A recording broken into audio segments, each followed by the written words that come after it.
Entschuldigen Sie, Frau Kusters. Ich will Sie eigentlich nicht stören. Ich kann mir vorstellen, wie Ihnen zumute ist. Aber vielleicht sind Sie doch bereit, mir einige Fragen zu beantworten. Ich will Ihnen nicht wehtun, aber sehen Sie, es ist meine Aufgabe, über diesen Fall zu berichten. Sie haben doch Ihren Mann am besten gekannt. Von Ihnen kann man doch am ehesten die Wahrheit erfahren. Und nur darum geht es mir. Um die Wahrheit.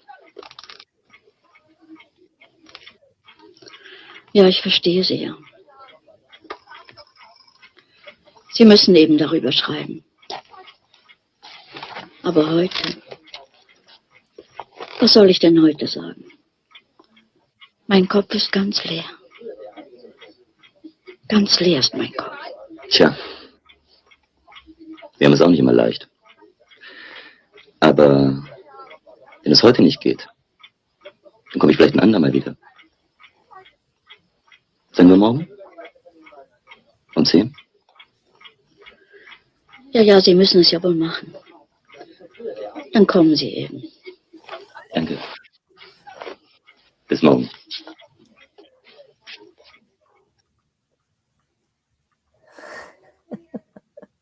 Yep. First time I've ever seen a foreign movie preview and understood more of it by not reading. That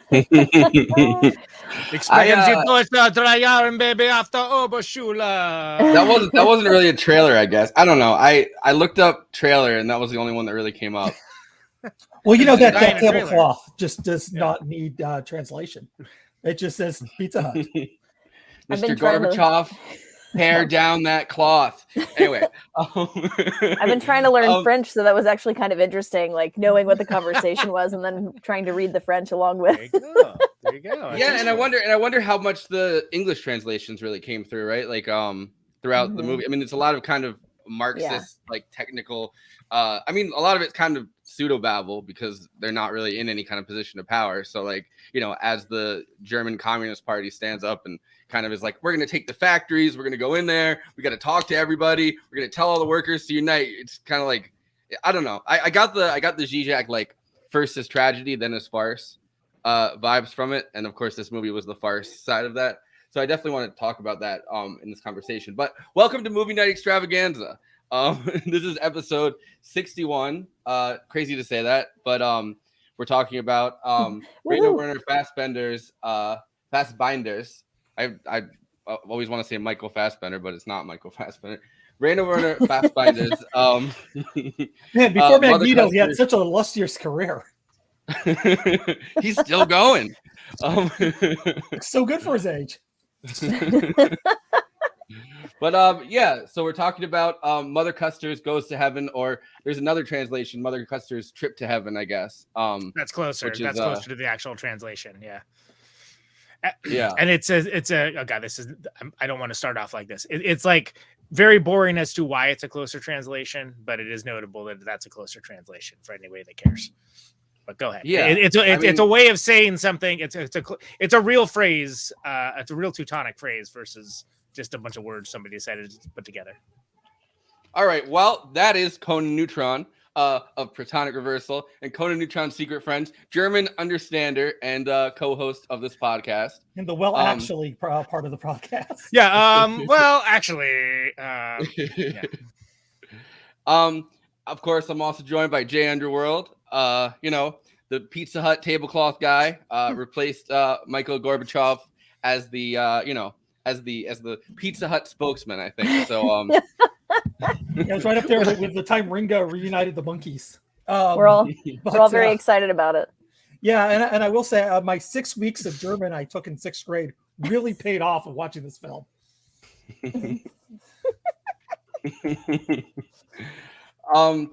Yeah, so I want to wait. Well, I mean, obviously, we're also I think we got Erica. And no. So we're also joined by Erica Strout. I know we're rusty. We took a week off, so it's hats off to Larry. So. I know my brain is not. Come on, guys. Today. Come on.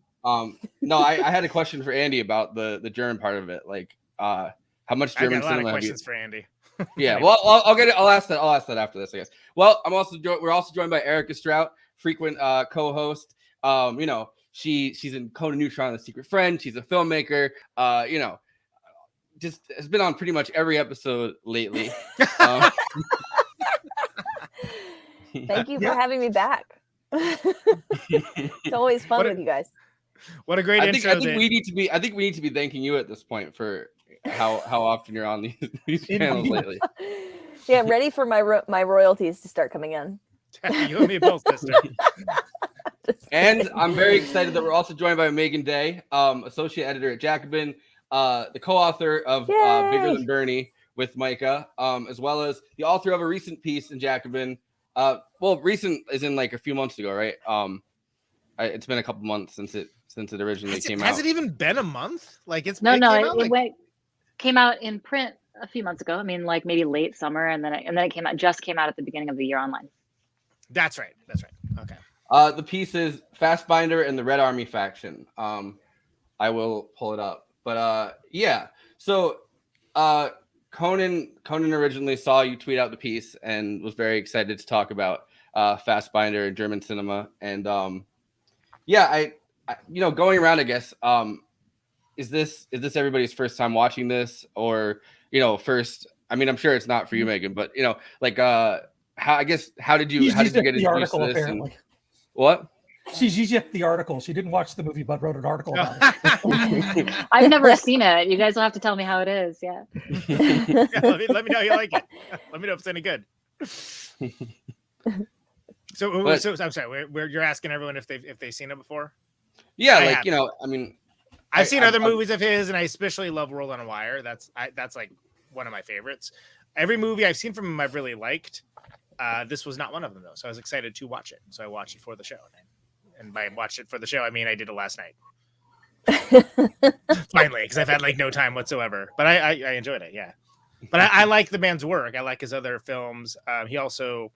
And it goes a little bit into it in Megan's article, like talks about like, you know, some of these were like meant to be like long form pieces, like they'd be prestige television now, even though they're put together as movies because they're especially long, multi-episodic, so on and so on. But yeah, that was my take on it. I dug it. He's got a very distinctive style, which I think this is the fourth movie I've seen from him, and like that's now become more apparent to me, whereas originally I wasn't able to quite grok it. So. So 8 Hours Don't Make a Day actually was a television series, right? Like that was it wasn't just put together as a movie. And I mean, I don't know, it's interesting. I think this whole like new cinema movement, right? Because, you know, Fassbinder gets kind of credited as kind of the person who most sparked, I guess, kind of the German new cinema movement. And it kind of is a lot of like short filmmaking, long form filmmaking, like kind of playing with the length of films, playing with the style, like the stylistic nature of it. And I mean, you know, reading Megan's article also, you know, plays, like learning screenwriting as learning playwriting as like a you know, before eventually, I guess, turning to screenwriting. I think that is kind of a commonality in a lot of different, you know, like new wave / new cinema, you know, auteurs, I guess. Though in Fassbinder's case, it might be interesting to note that the reason he got so into playwriting was because he was rejected from film school. So he applied along with like every West German youth in the late 60s, because it was clearly like, for some reason, it just was in the era that like film was where the counterculture was. So if you were like an alternative or countercultural young person, you were applying to this new state-sponsored, state-funded institution that had just started up, the Berlin Film School, and a very small number of people got accepted, and Fassbinder was not one of them, twice in a row, which is how he ended up at Action Theater, which was a theater which was set up originally to watch movies made by, you know, like the big guys, like the big guys of alternative German cinema. And then they started doing plays. So the next generation of them really kind of got into plays because they couldn't get into film school in Berlin, but it really did impact the nature of cinema for the next decade or two.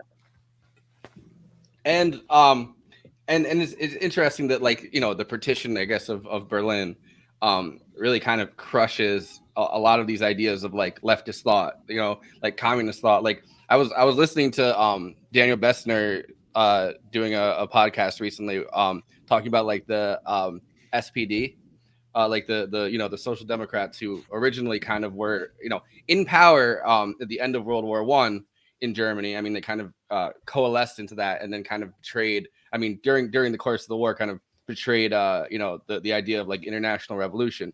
And this movie kind of feels like it's almost like at the end of that history, when it's been so beaten out of people by I mean, first by the Nazi Party taking over, but then also by capitalism taking over, and which like winning that the struggle between I mean, both like the more radical communist style, and I think that this movie kind of translates into like anarchy, like an anarchism more than a communism, but like that style of like electoral politics and that style of everything, and kind of got so beaten down with people, it's almost like they don't register that was a few decades ago even like a possibility.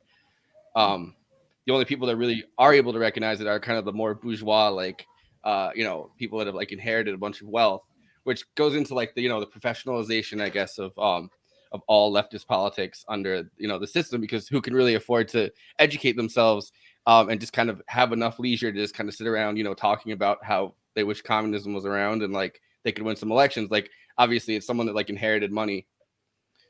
So it does feel like throughout because and I have a clip that I can play with this, but Fassbinder's original thing was a lot more radical. He was part of like, he was very sympathetic to the anarchists, very sympathetic to like kind of almost like these terrorist groups that were running around in West Germany at the time.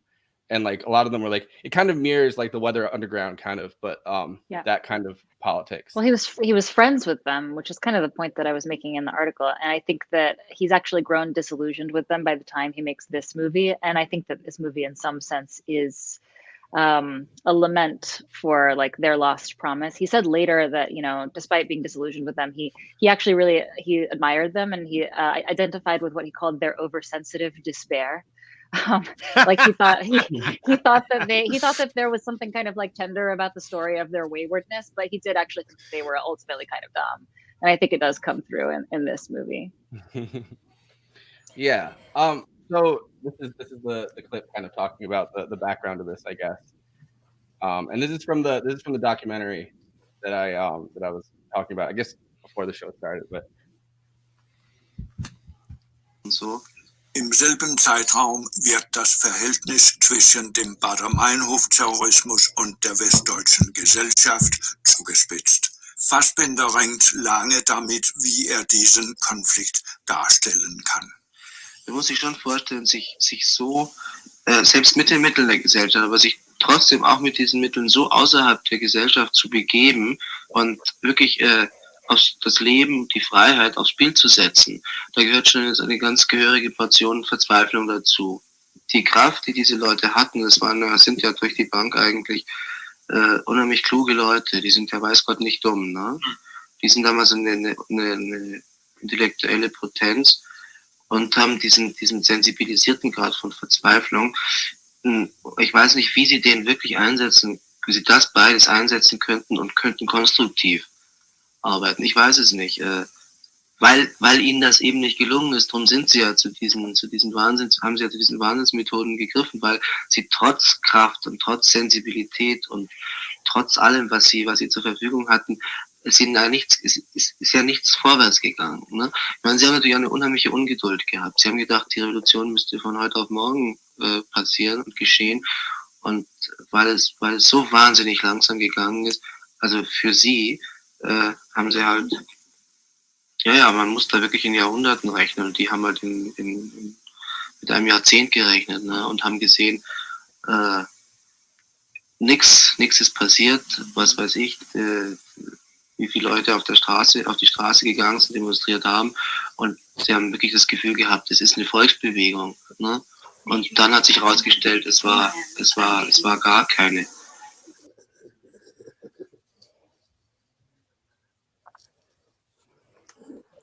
So yeah, I think that really comes through throughout Mother Kusters.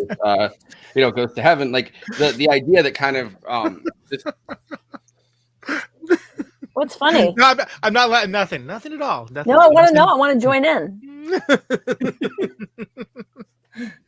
Sorry, Forrest, go ahead. Yeah, so I think that Professional show, folks. I think it does really come through the the impatience of the electoral strategy, which is something that really did also come through, the first time around as the tragedy part of it. Most famously with Rosa Luxemburg and the split after voting the Social Democrats voting to go into war.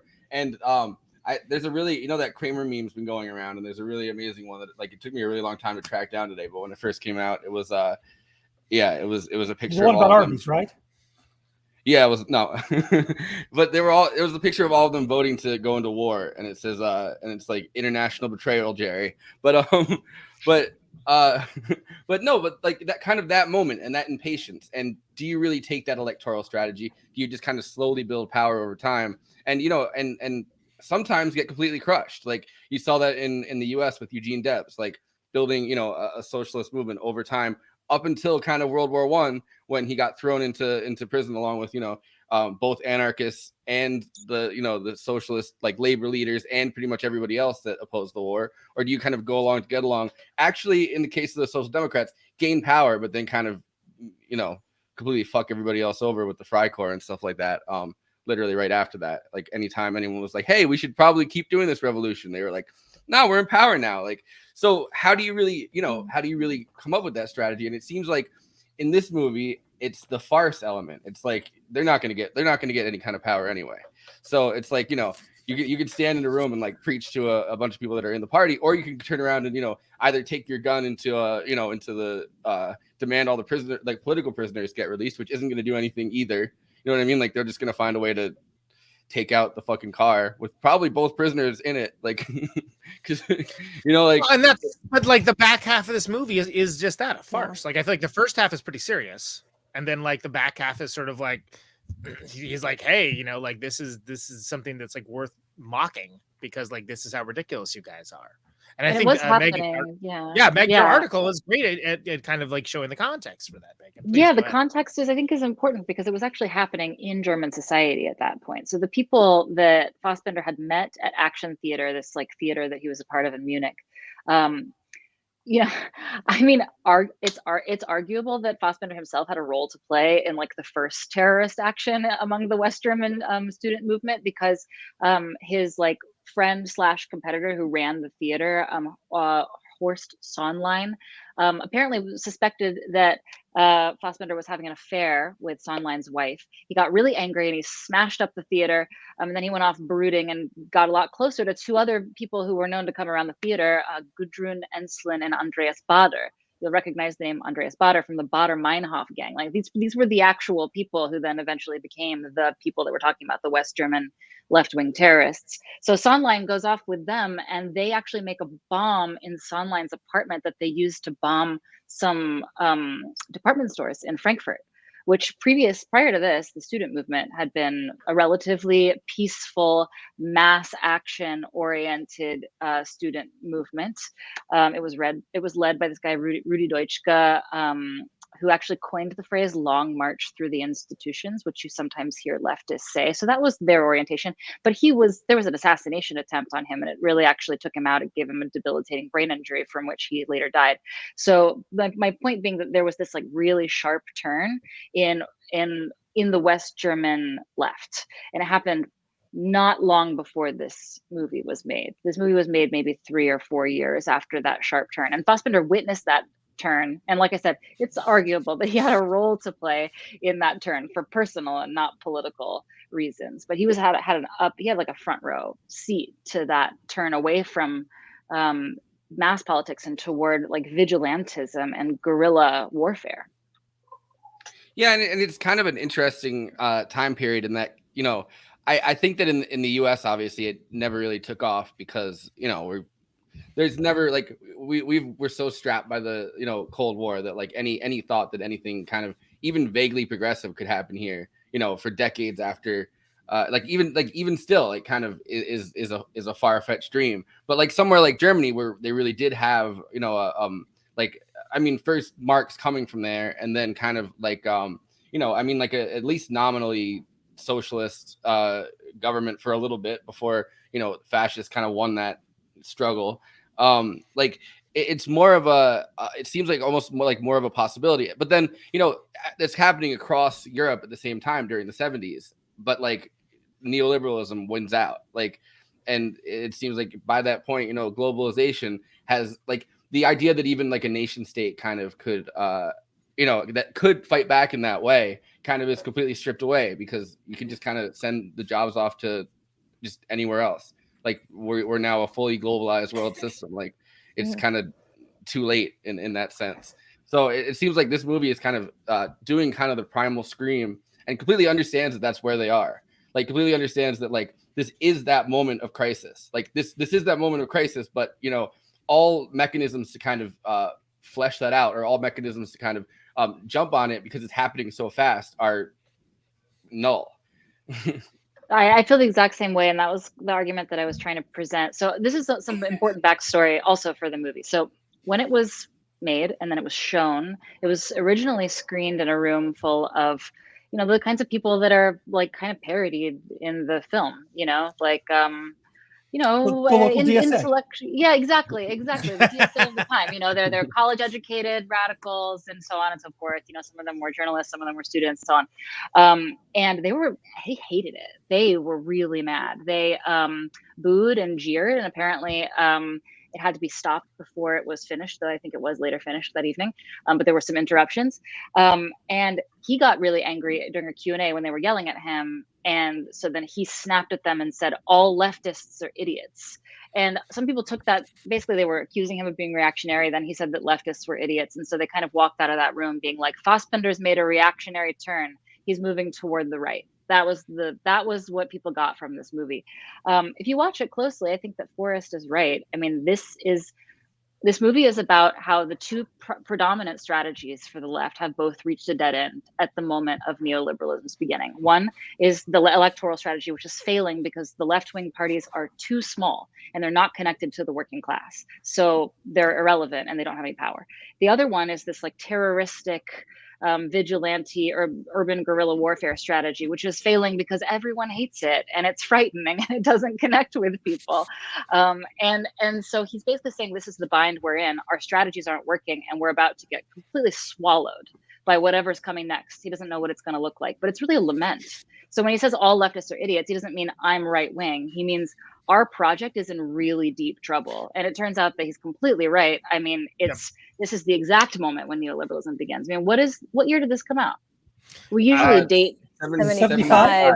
Yeah, 75. It's a year after World on a Wire. Well, and I think it's in the movie, right? Because like look at the people like from the party. They're like as mentioned, they're like kind of like pretty well off, well put together, so to speak, right? They have like their shtick down pat. It's very clear that like they just are running around doing this. And he's pointing out the hypocrisy in the same way that Alex Cox did towards punk rock. Where he's like, hey, you failed, and what you do next is up to you, but like don't pretend like you succeeded when you failed.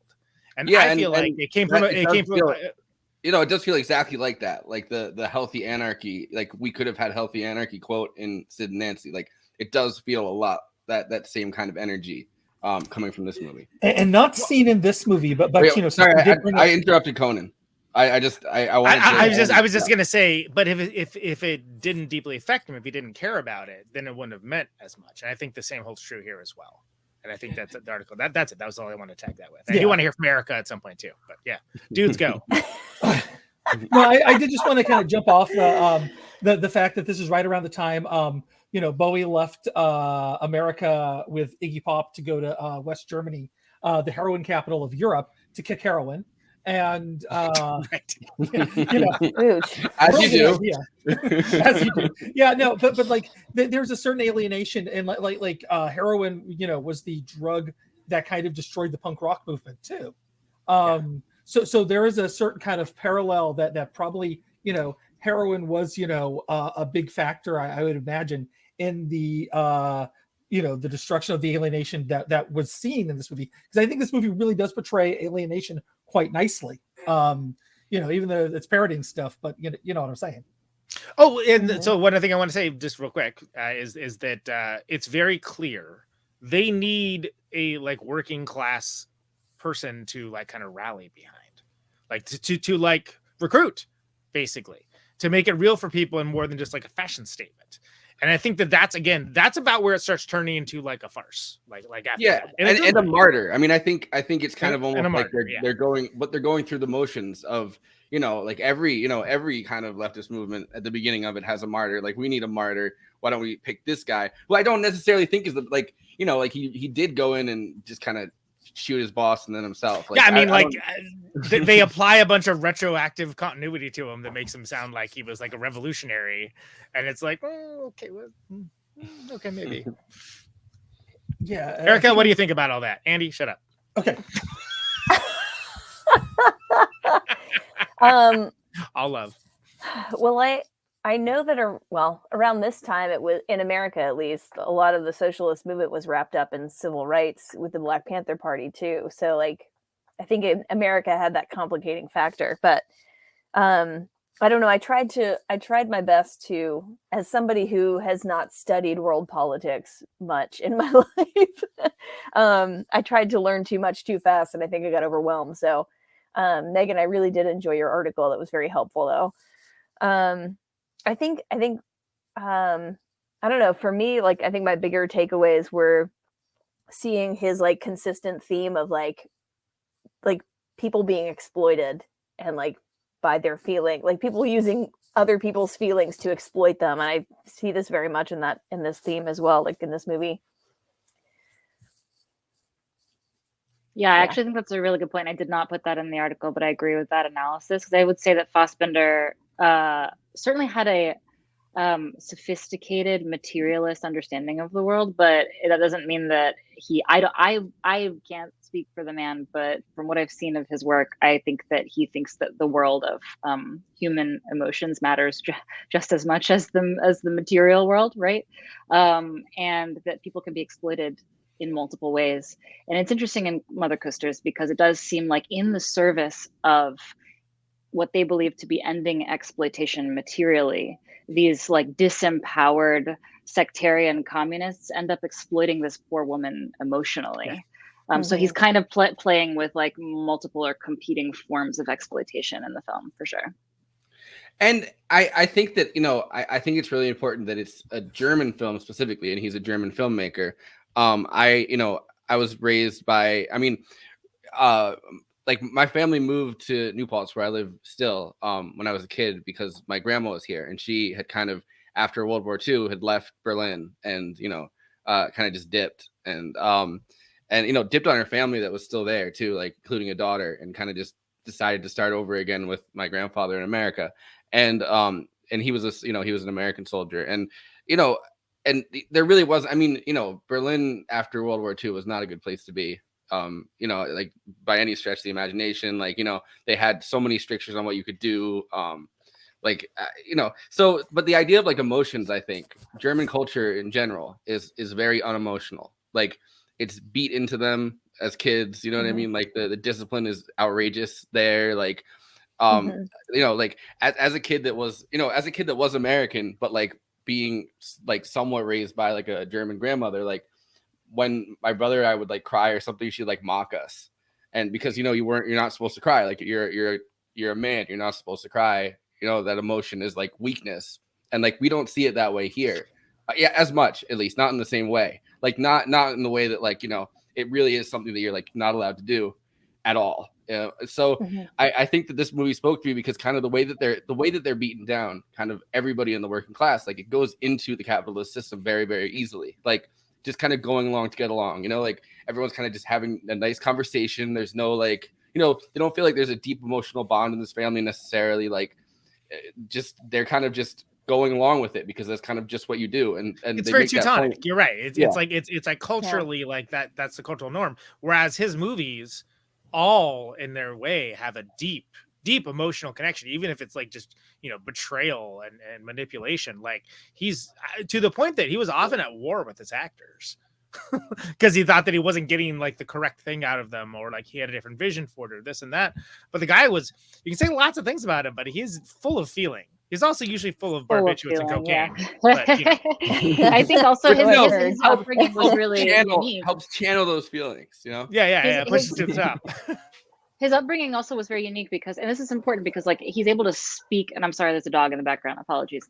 Can't do anything about it. But there's, he was able to like inject that kind of emotionality in a culture that was otherwise relatively non-emotional because he had a really weird upbringing, I think, and it shaped his psyche in really unique ways.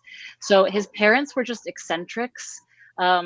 His dad was a doctor, which normally would be like whatever the PMC of the time, but like his dad was just a weird guy and decided that he wanted to treat sex workers in Munich in the red light district pro bono and invited them back to their flat all the times to live with them for long periods of time. So there were like artists and other people like milling around in the flat. I mean, Fassbinder, it should be said, was born the month that Hitler killed himself.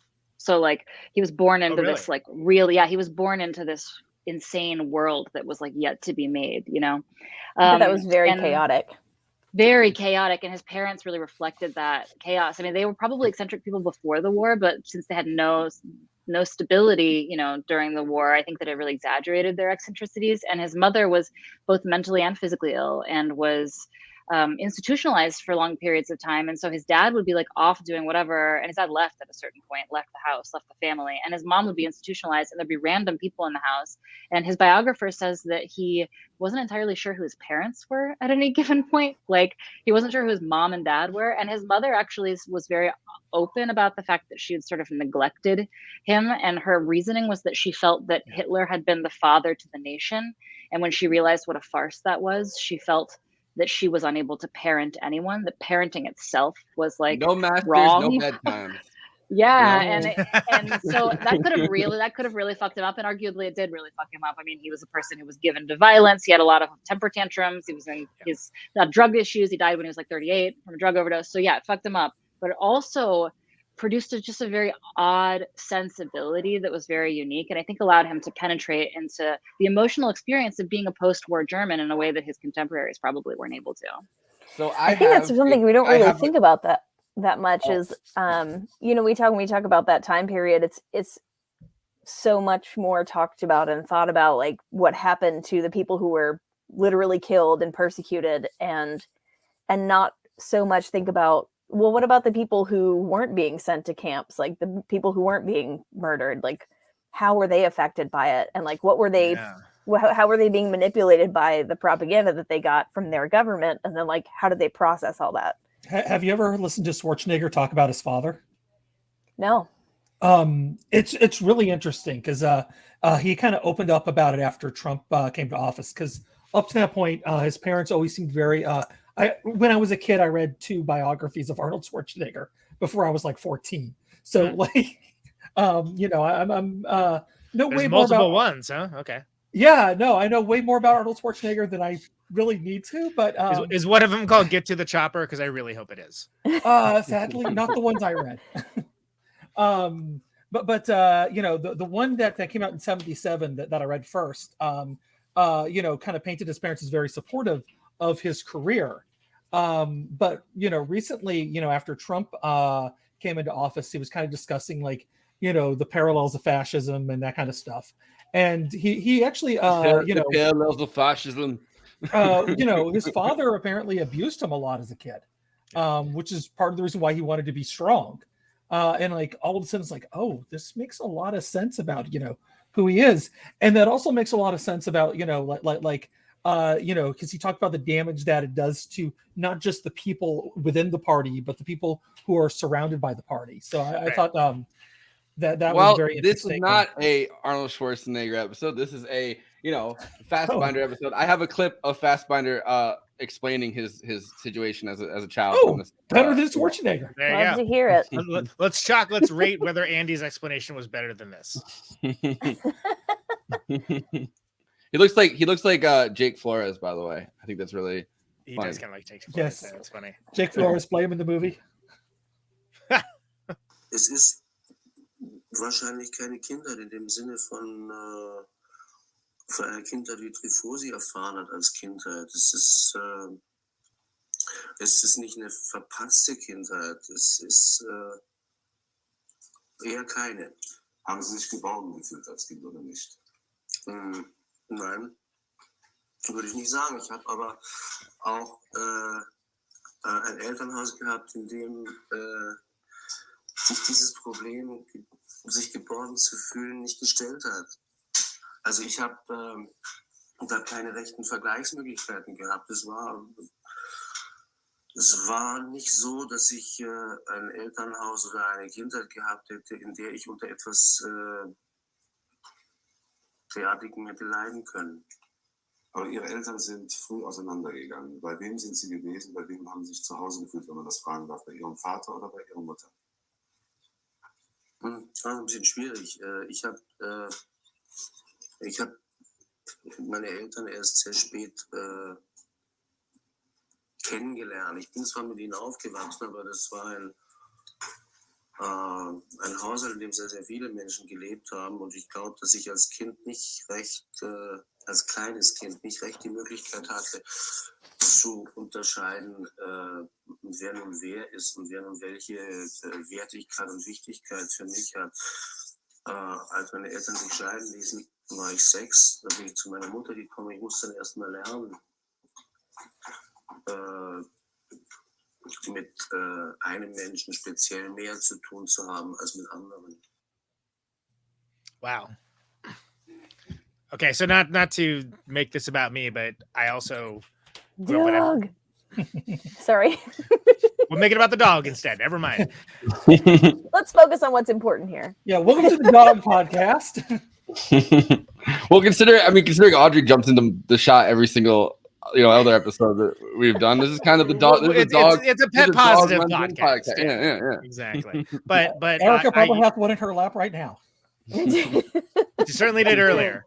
Yeah. But I grew up in a very chaotic childhood as well, and in a different sort of manner, but a very, very chaotic childhood, more than I usually even normally let on. So that makes way more sense to me, because you think about the fact that this is very, back half of Mother Kusters is a farce, but the front half of it is sort of like very grounded in reality.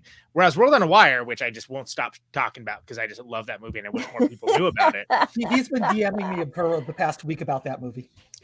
Everyone's gonna love it when they finally watch it. But ideas that he throws out there are things that are later picked up by like The Matrix, Total Recall, Existence, Blade Runner, Avatar, Inception, even like the Westworld TV series. And this is like 73, to be clear. But knowing more about him, I think one of the reasons why is because for him, that's his way of creative expression, was like ways to like escape and like create a world. And that makes way more sense to me now, because I was like, wow, this is like Philip K. Dick, but like this German expressionistic filmmaker that I've like never heard of. That's fantastic. And so it's interesting to see that turned around next year, where he's like, hey, no, we're going to get as real as we can possibly get, because these people need to be called out for blowing it, basically, is how I see it. And that's kind of what I got out of the article too, Meagan. And it's the same kind of scream that we kind of all have at like the online left, right? Like it's the same, like the, leftists are all idiots. It's something that I would fucking. I took a screenshot of that with all of us on screen. So I've got blackmail material now. No, like leftists are all idiots. It's like something you tweet out at like fucking 5 a.m., when like the worst possible discourse is going on Twitter, and you're just pissed off and like kind of drunk, and you're like, you know what? Fuck this. All leftists are idiots, and you get fucking racist. And it would be the equivalent of if somebody quote tweeted that and was like, well, look who's like a crypto fascist. Look who's drifting toward the right. Strauss the right scum. Like that's essentially what happened to him in the wake of Mother Kusters Goes to Heaven. Like I think he was trying to throttle the left to take a good look at itself and to see that its strategies were a failure and an embarrassment. And I think it's not like he had an alternative strategy that he was like promoting at that point, but at least he was sad about it and thought that people should like face the music. And then the response was essentially like, oh well, Fassbinder used to be a leftist, but he's clearly not anymore. I mean, have you seen his latest Mother Kusters? It's like really anti-left. It's like really have you seen his podcast with Amy Tyrese? I don't know, the whole thing's but think about the exploitive nature, like in the film itself too, of Mother Kusters being used for like propaganda, agitprop, basically to recruit and to basically be made into like the new face of like, oh hey, we don't want it the face to be like these like kind of like well off, well put together people. It needs to be the working class, so let's find a working class hero to buy into our stuff and help propel this along. And here's the thing, that's actually done all the time, not usually so cynically, hopefully, one can hope, but like, you know, I like the fact that he was pointing that out, because just because you agree with an ideology doesn't mean that there's inherent morality behind the propagation of it.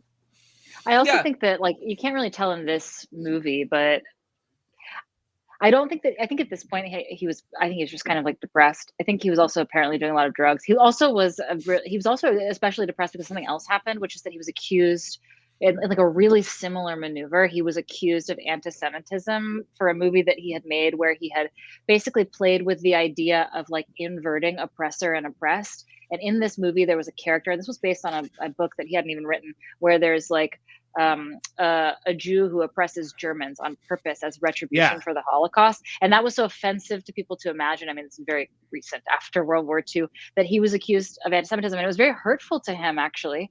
And then it was precisely because he kind of expected a little bit more nuance from viewers than they were capable of giving. And then he turned around and made the exact same mistake with Mother Kusters, where he was like hoping people would bring more nuance to their viewing of it than they were capable of. So that's essentially what happened. Yeah, he basically fled Germany. Like, he fled Germany at that point because he had houses in like a few different cities by that point. So that interview that we just watched, and it continues on. It's the longest interview he ever did. It's 41 minutes, which isn't actually that long of an interview when you look at 5-hour episodes of Movie Night Extravaganza that have taken place. But no, like, but so it's the longest interview he ever gave. It's on Criterion if you ever get bored. He wasn't a big interview guy, and a lot of people weren't necessarily looking for him to give interviews at the time because it was less common. Oh, you're a filmmaker. Why would a filmmaker talk to the press? It kind of makes sense to me that he would be misinterpreted pretty easily. Like with this film, where maybe, I don't know, it kind of seems like what he was mostly trying to express was disappointment instead of saying, like, look how terrible these people are or stupid they are or whatever. Like, and with the film that you mentioned, Meagan, like, sounds like people misinterpreted and didn't really understand what he was going for. And I was going to say also this, I was about to say this in my last comment, but then I just ended up somewhere else. But if you watch 8 Hours Don't Make a Day, which he made a few years earlier, which is it's a television series. It was actually, by the way, it was cut short. It was canceled, even though the studio had already paid for it. And it's already really long too, but it's great. Yeah, it's really great. It's good, but you got to get into a different frame of mind. Like, it's slow, it's German, it's gonna be your world for like a while.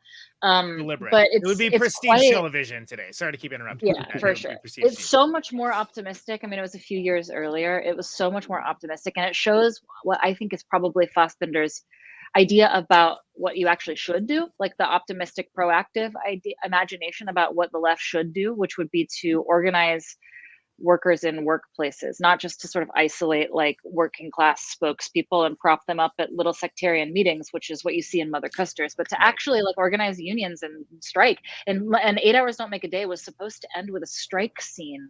And then it was canceled. And interestingly, the reason that it was canceled probably, and this is what Fassbinder thought, and the timeline matches up perfectly, it was probably canceled because it was receiving public money, or it had received public money, but a law was passed called the Anti-Radical Decree, which was kicking left-wing radicals out of civil service, which is mentioned in the film, by the way, that they can't serve in the government. And the reason that law was passed, and there was a basic crackdown on the left from inside the government, is because of the activities of his friends.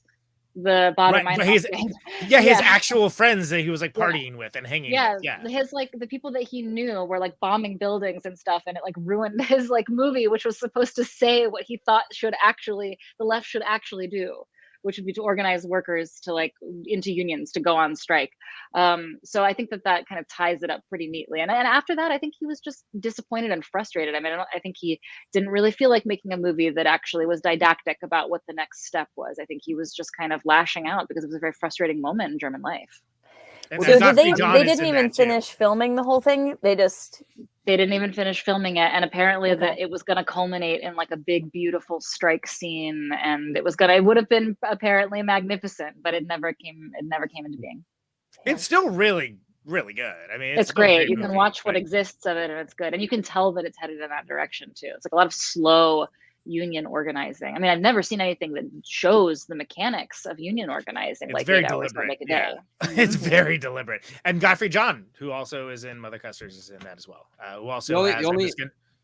I'm going to say it real quick because there's not going to be other time for me to say it. Has one of the biggest noses in the business, or had. R.I.P. R.I.P. to a legend. Is mostly known for playing the villain in GoldenEye. It's like, dude, he was in a million like great movies, and I was like, oh yeah, dude from GoldenEye. I'm like, okay. No, the movie that comes to mind that kind of shows some of the mechanics of organizing, the beginning at least of a union is we watched Madawan a few weeks ago, and that's kind of, I mean, that's a movie that kind of shows, I mean, but like in a very different context, like in the context where it's kind of illegal to do, and not kind of in a context where, because in this movie the unions have failed, like, Mother Custer, like they've complete, like she goes in there and they're like, well, your husband kind of killed the plant manager, and like we can't give you any benefits, or like the plant managers, I guess technically the plant owner's son, which I don't know how that would stop the transaction. Like, you think that, the most decrepit capitalist would still be like, well, I have other sons. Like, please go through with this transaction. Please, I want to sell my company. Please just sell my company. I have like 6 other sons. It's fine. But but but in that context, though, I think that it's interesting that legislation that gets passed in general here too, like that, kind of, it feels like a lot of times people praise Germany for kind of being very fast to be like, hey, Nazi stuff is not cool. We're over that. Like, you can't talk about fascism. You can't talk about Nazis. Like, you can't do any of that in public. But then there's another side of it. I feel like that, at least like when the Cold War was going on, you kind of just, for the first at least like 10 years of it, kind of just get into the other side of the line. You know what I mean? Like, if you really wanted to, into the Soviet Union, before they built the wall, because the wall didn't even get built. I don't think until Kennedy was president. That's kind of when the Berlin Wall went up. And so it's interesting that like there is a communist state on the other side of it, right? And it's kind of one that's fraying at the edges and getting into this incredibly mechanical and technological war with the US, at least Cold War, where they're kind of burning up all their resources really fast. And it's not what anybody would really want. Like, a flourishing communist state to be, but like there is one on the other side of that wall. And in order to tell people, hey, don't go on the other side of that wall, the capitalism that exists here, like that's the best deal you're going to get. Don't go on the other side of the wall. Don't go to the other part of the city where your family might be. Like, you know what I mean? Like, it might be that, like, because it's kind of a partition in the middle of the fucking city. It kind of has to demonize all left activities to a point where, even Mother Custer, she's like, oh, I thought all communists were poor, like, dirt poor, like they didn't have anything. Like, I was told that, like, these are radicals, you stay away from them. Like, so, the propaganda that must go into that, and the legislation that kind of gets passed to, make sure that that kind of activity doesn't happen anywhere within this new capitalist state, in the middle of what was a nation.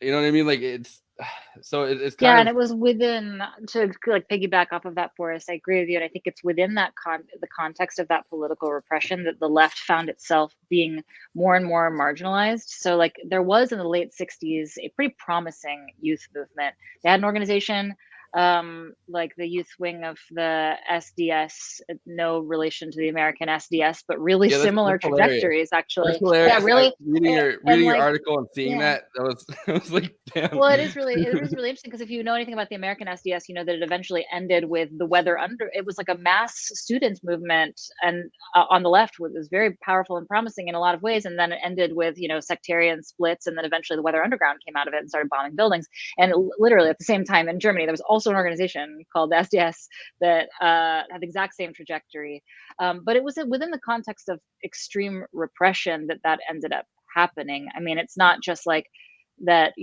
for whatever reason, the people with the worst ideas got the mic. It's that the entire left was really beaten down during that period by West German capitalists and the capitalists and the capitalist state. So essentially, this is important context, and this is in the article. Springer papers this was the media empire. I mean, there's still like the Springer media empire still exists today, but all of the West German press was run by this capitalist or capitalist enterprise, and it was a capitalist mouthpiece, and the government and the press were in collusion, and it was pretty gridlocked, and they were so anti-left that they were publishing articles about Rudi Deutschke, who was the non-violent mass leader of the student movement, who, he had studied labor studies, and he would talk about the long march through the institutions, and he was a really kind of like, he was against bombing buildings and things like that. He actually thought that you should do marches and protests and eventually, sit-ins and strikes and things like that. Like, that was his philosophy. The Springer papers targeted him, and they started putting out papers that said, "Stop the terror of the young Reds now," with Rudi Deutschke's face all over it. And this inspired a young anti-communist zealot to shoot Rudi Deutschke in the head 3 times, thus putting him out of commission. So you can sort of imagine the mentality at that point of the left. I mean, like, people felt that that they had tried to do things by the book, and that they were getting slaughtered for it, so they needed to up their game. And you saw Fassbinder talking about the Baader-Meinhof gang. I don't think he agreed with their tactics. I, for one, certainly don't agree with their tactics. I think it's been demonstrated to be ineffective. In Mother Kusters, you can tell that Fassbinder also doesn't agree with their tactics, but he thought they were intelligent. He thought that they were his actual friends, and he thought that they actually were like smart people who had been backed into a corner, and this was how they reacted after having been backed into a corner. Maybe it wasn't the best reaction, but it was understandable from his perspective. And I mean, another I think factor within kind of this period, right? There's the same chancellor of West Germany from I just had to look this up while we were talking about this, because I was thinking about this, from 1949 to 1963. So like the same year Kennedy was pretty much assassinated. Adenauer, who was good friends with Eisenhower, and was on the fascist side of the political spectrum, for sure. So it's these political alignments are kind of fascinating, because I mean, number one, we kind of took in a lot of Nazi officials that knew how to kind of build rockets and knew how to kind of fix technology, and we snuck in a lot of people that probably should have been fucking executed after World War II. And I mean, the Soviets kind of did the same thing in some cases, but this partition that kind of went up and kind of cut German society kind of in half, and the biggest city within Germany. And it's interesting, this movie takes place in Frankfurt, right? It's the biggest city that's not partitioned, because it's I think the Berlin society, and they talk about Munich too, how there's kind of the Munich, there's there's the communists, and then there's communists, which is very funny after a whole few days of seeing Hassan Piker House Discourse, where people are he bought a $200,000 car or something, and it's there's communists and there's communists, but it's limousine kind of communism. But it's kind of a society that's been traumatized, re-traumatized, cut in half, re-traumatized. It's kind of fascinating, and in order to be anti-communist, right? There's kind of the idea that the war that we waged on the Nazis, we kind of wanted to wage on the Soviet Union, that kind of demonizing, right? We just took that same strategy and kind of took it to took it over to the Soviet Union, which is, I mean, fascism is a capitalist system.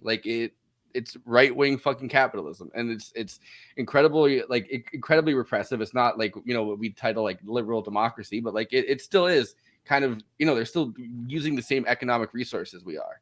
So within that state, right? We're kind of allying with a lot of people that were within probably lower down, but still within that fascist Nazi apparatus. So that's not really what we had that much of an issue with. Can I actually do a little bit more of this? One of the most interesting things to me about the piece that I wrote is this, and this is piggybacking off of what you said, Forrest, is about the Weather Underground, which we're all much more familiar with in the United States, and the parallels with Baader-Meinhof. But also there are some key distinctions. So the Baader Meinhof group was not ever super popular in Germany, because when you like kidnap people and kill them and like bomb buildings and stuff, most people are like, I don't know, don't like it that much. However, I'm against it. Yeah. However, Not a fan of those building bombs. they were much more violent than the Weather Underground in the United States. A lot more they shed a lot more blood and for a lot longer. And they were still more popular in Germany than they were better in the liked. United States. They were better liked. They were better liked.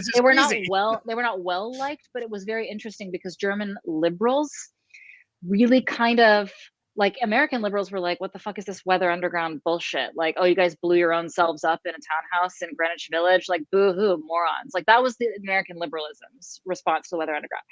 German liberalism's response to the Baader Meinhof group was a little bit like, I don't know, that seems kind of wrong. But at the same time, you raised some good points. So, for example, the Baader Meinhof group would say things like, there are former SS officers who are currently they're CEOs of major corporations. And that's literally was true and was the case. And in fact, they kidnapped one of those guys. And German liberals were kind of like, look, I feel really guilty because either I or my parents did not do enough to stop the rise of fascism. And we're all kind of reckoning with that right now. And so I'm not really going to tell you you're wrong to kidnap a former SS officer who's a major CEO. I don't love it, but I don't hate it. Like, it was kind of confusing for people at the time. And so, so they were able to like, I don't know, in some ways they were able to like gain a much larger profile in part because they were tapping into that bizarre ambivalence after World War II in Germany. Whereas in the United States, there's no ambivalence after World War II. In fact, there's no room for nuance at all. America, good. Fascism, bad. America equals the opposite of fascism, actually. Capitalism's the opposite of fascism. Fascism's bad and capitalism's good. And it's just like all very cut and dry, black and white. And the Weather Underground makes no sense to people. This anti-imperialism stuff makes no sense.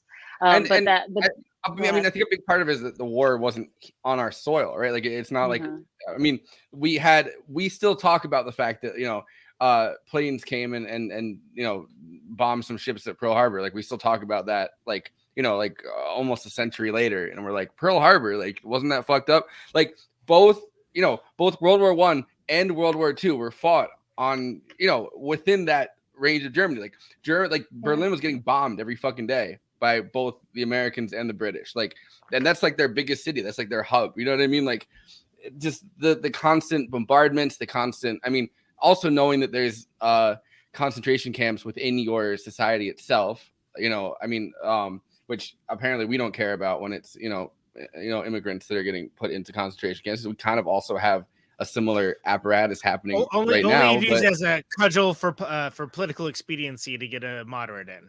Then it's all about we care when nobody Trump cares doing a second it. afterward. Yeah. No, but remember that was with this.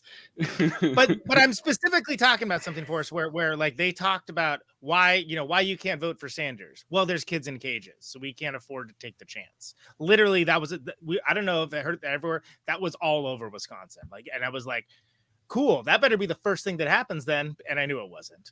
No, but it's changed. They're not kids anymore. They're minors, and they're not in cages. They're in protective custody. So it's fine. Now we're using weasel language. It's okay. Yeah. Still violating the Forrest. It's not ICE now. It's it's HHS. So it's a little bit of a different agency, and the same. And it's in rainbow letters. Cages, but they're therapeutic rehabilitative cages. You know what I mean? Right. Or 10. To circle us back, this is a shocking figure that apparently at one point 10% of German society was answered a survey saying that they would be willing to host Baader Meinhof members in their home if they were running from the law. 10%. That's really high, considering that they were kidnapping and murdering people. And then later, if you continue reading the article, you know how this saga ends. Hijacking, their friends in the Palestinian Liberation Front hijacked some planes. They kidnapped a guy, and then their Palestinian friends hijacked some planes and flew it all over the Mediterranean and ended up in Mogadishu. And then from Mogadishu, they were like, if you don't release the Baader Meinhof people who are in prison, we're going to kill all the people on this plane. And then the German law got involved, and they actually killed all the hijackers and liberated everybody on the plane. But then the Baader Meinhof people were either suicided or killed in prison, and Fassbinder believed that they were murdered in prison, and that's the end of the whole saga. They were Epstein. That's the end of that saga. There's a I think it's actually on Amazon Prime. I just looked it up. Called Hunters, where there's Al Pacino and a bunch of folks. They basically are secretly hunting Nazis, and it's heavily implied that it's there's a through line to it through them over to that. But it's like it's happening in America. Of course, it's like intrigue, espionage, and action. It's a good show. I actually quite enjoyed it because who doesn't love seeing Nazis getting hunted, right? With Al Pacino, you know, with Al Pacino, yeah. I mean, as a Jew, he's a Jew, to be clear in this. I mean, but the thing is he's always endlessly entertaining. It's good. It's a good show. It's how many seasons of that show are there? Any ethnicity, you know what I mean? They're making he's like Sean Connery. Yeah. They're making a second season, but the first season has got a similar scenario to what Meagan was talking about, where you just have like this like titan of industry kind of. Anyway, so this is relatively new. It came out like 2020, I think. So like it's the kind of thing that like you'll know from the first 15 minutes if it's your thing or not. But it's very much my thing. But it just reminds me of that because they referenced it. They referenced RAF. Yeah, it's a good point because like that's what I'm trying to say is that the RAF wasn't super popular. They certainly weren't popular enough to be successful, as Fassbinder pointed out in Mother Kusters. But they were weirdly more popular than you'd think because denazification was really incomplete, actually. Yes. They were actually former SS officers just milling around, being incredibly rich. Just doing a business, you know. There's a very easy fascist to neoliberal capitalist pipeline. Like you can kind of leisurely walk through the door was open apparently. I mean, like apparently it was relatively common. For among other reasons that fascists had like certain skills that CEOs should also have in terms of like, organization and management of firms. Like that is like, there's some parallels, and it was apparently it was like a desirable trait to some extent, even though it wasn't spoken about. But I wanted to also point out Germany and Autumn. The Starbucks, I got you though. Germany and Autumn though, I wanted to like at least turn our attention to that because we've talked about like what he made before Mother Kusters and how it was so much more optimistic. But what he made after Mother Kusters, in terms of his political films, he made like 1 million films. But his political films, Germany and Autumn and The Third Generation, are even more depressed than Mother Kusters. Yeah. When we watch Mother Kusters, we're watching him at a time where he's not really that optimistic about the left, but he's optimistic enough to try to like throttle people to get them to like think about things. And by the time he makes Germany and Autumn and The Third Generation, he's just like, isn't it sad how we had hope and then it was beaten out of us and we lost? Here's a movie about that. I mean, Germany and Autumn is like an omnibus project from a lot of German filmmakers after the RAF, the Baader Meinhof people are murdered / suicided in prison. This movie was made that was like a ruminations on that. It was an omnibus project, and Fassbinder's contribution is him doing drugs, crying, and he cast his mother, who neglected him, as like his real mother in this film, and he just berates her about how she wants this, into admitting that she wants the strong hand of a Führer. It's a bizarre, incoherent, and very unpleasant film. And then but it's his reaction. I mean, he's very despairing at what has happened. Also, like he knew them, like they were his friends from Munich and they were just killed in prison. And then The Third Generation, which he made a few years later, has a very interesting plot, which is that a capitalist who sells computers is upset because terrorism is down.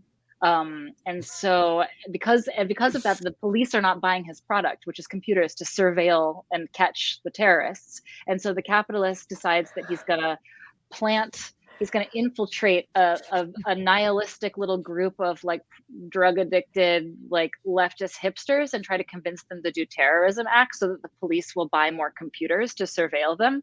That's we did that. We literally did that a few decades later with pretty much after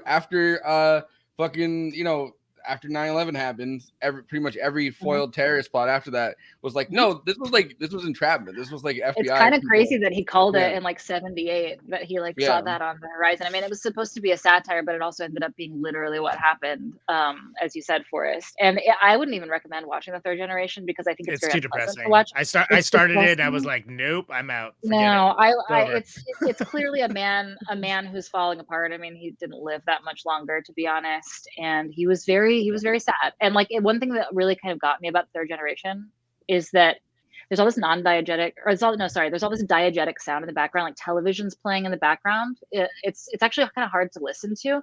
And at one point you can hear Rudi Deutschke speeches playing either on a television or a radio in the background while these like totally brain dead, like leftist, nihilist, drug addicted hipsters are getting tricked into acts of terrorism by capitalists. And it's almost like you can see he's showing you like what you've lost and what you've earned in a way. It's actually very sad.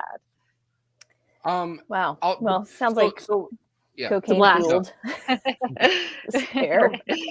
But the thing is, like, all right, so there are how do you do the thing is you know, there are friends of his getting like suicided in prison. But I did want to call attention to so I watched through both that interview that he gave and the documentary that I forget her name in the movie, but the daughter-in-law that's kind of, you know, Helene. Yeah, so Helene's the actress that played her is still alive, or was still alive, and no, I think she is still alive, and she's lived after the movie was made. No, like, so the actress that played her is still alive and was Fassbinder's longtime girlfriend, and they lived together on and off. And throughout the making of a lot of his films, friends of his are also literally like just for very small reasons. I think everyone's kind of drug addled. It's kind of very fucked up. Like one of the actors, the one that played Ernst, like the son, committed suicide because he wasn't invited to Fassbinder's 33rd birthday party, and he killed himself because he wasn't invited to a birthday party. This is what? No, yeah, that's actually real. Yeah. Although it's implied there's probably more reason than that, but yeah. Okay. Well, wow. he had some really good birthday parties. But this is Herman, that lived with Fassbinder at the time, talking about her suicide attempt because of something Fassbinder did.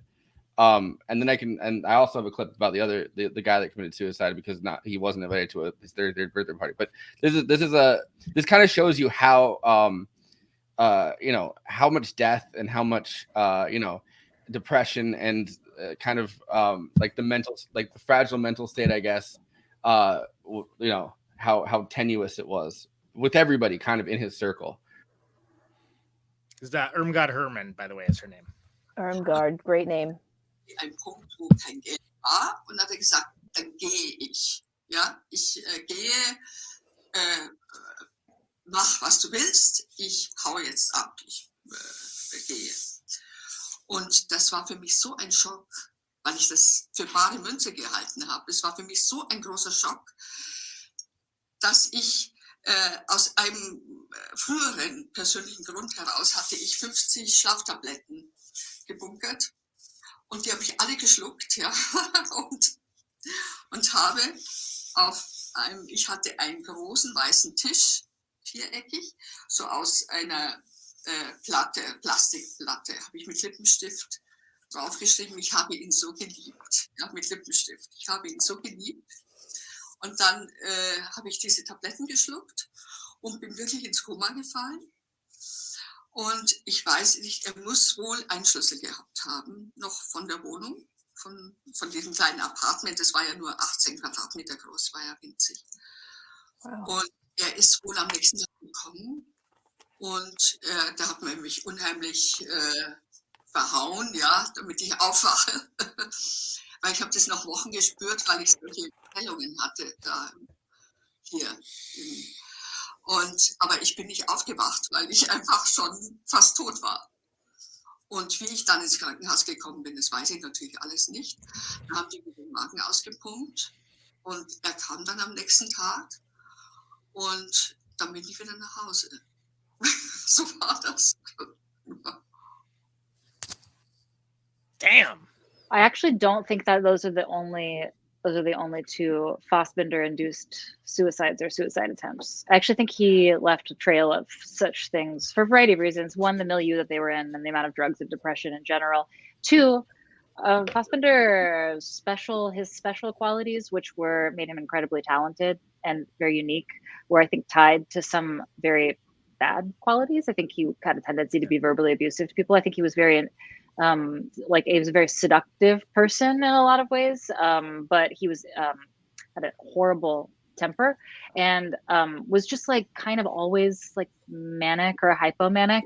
So he was always either like showering people with like love and praise or like telling them that they had greatly They call that love bombing. It's called love bombing. You might, it's in a way, West Elm Caleb is our modern day Fassbinder. Like a touch of narcissism there.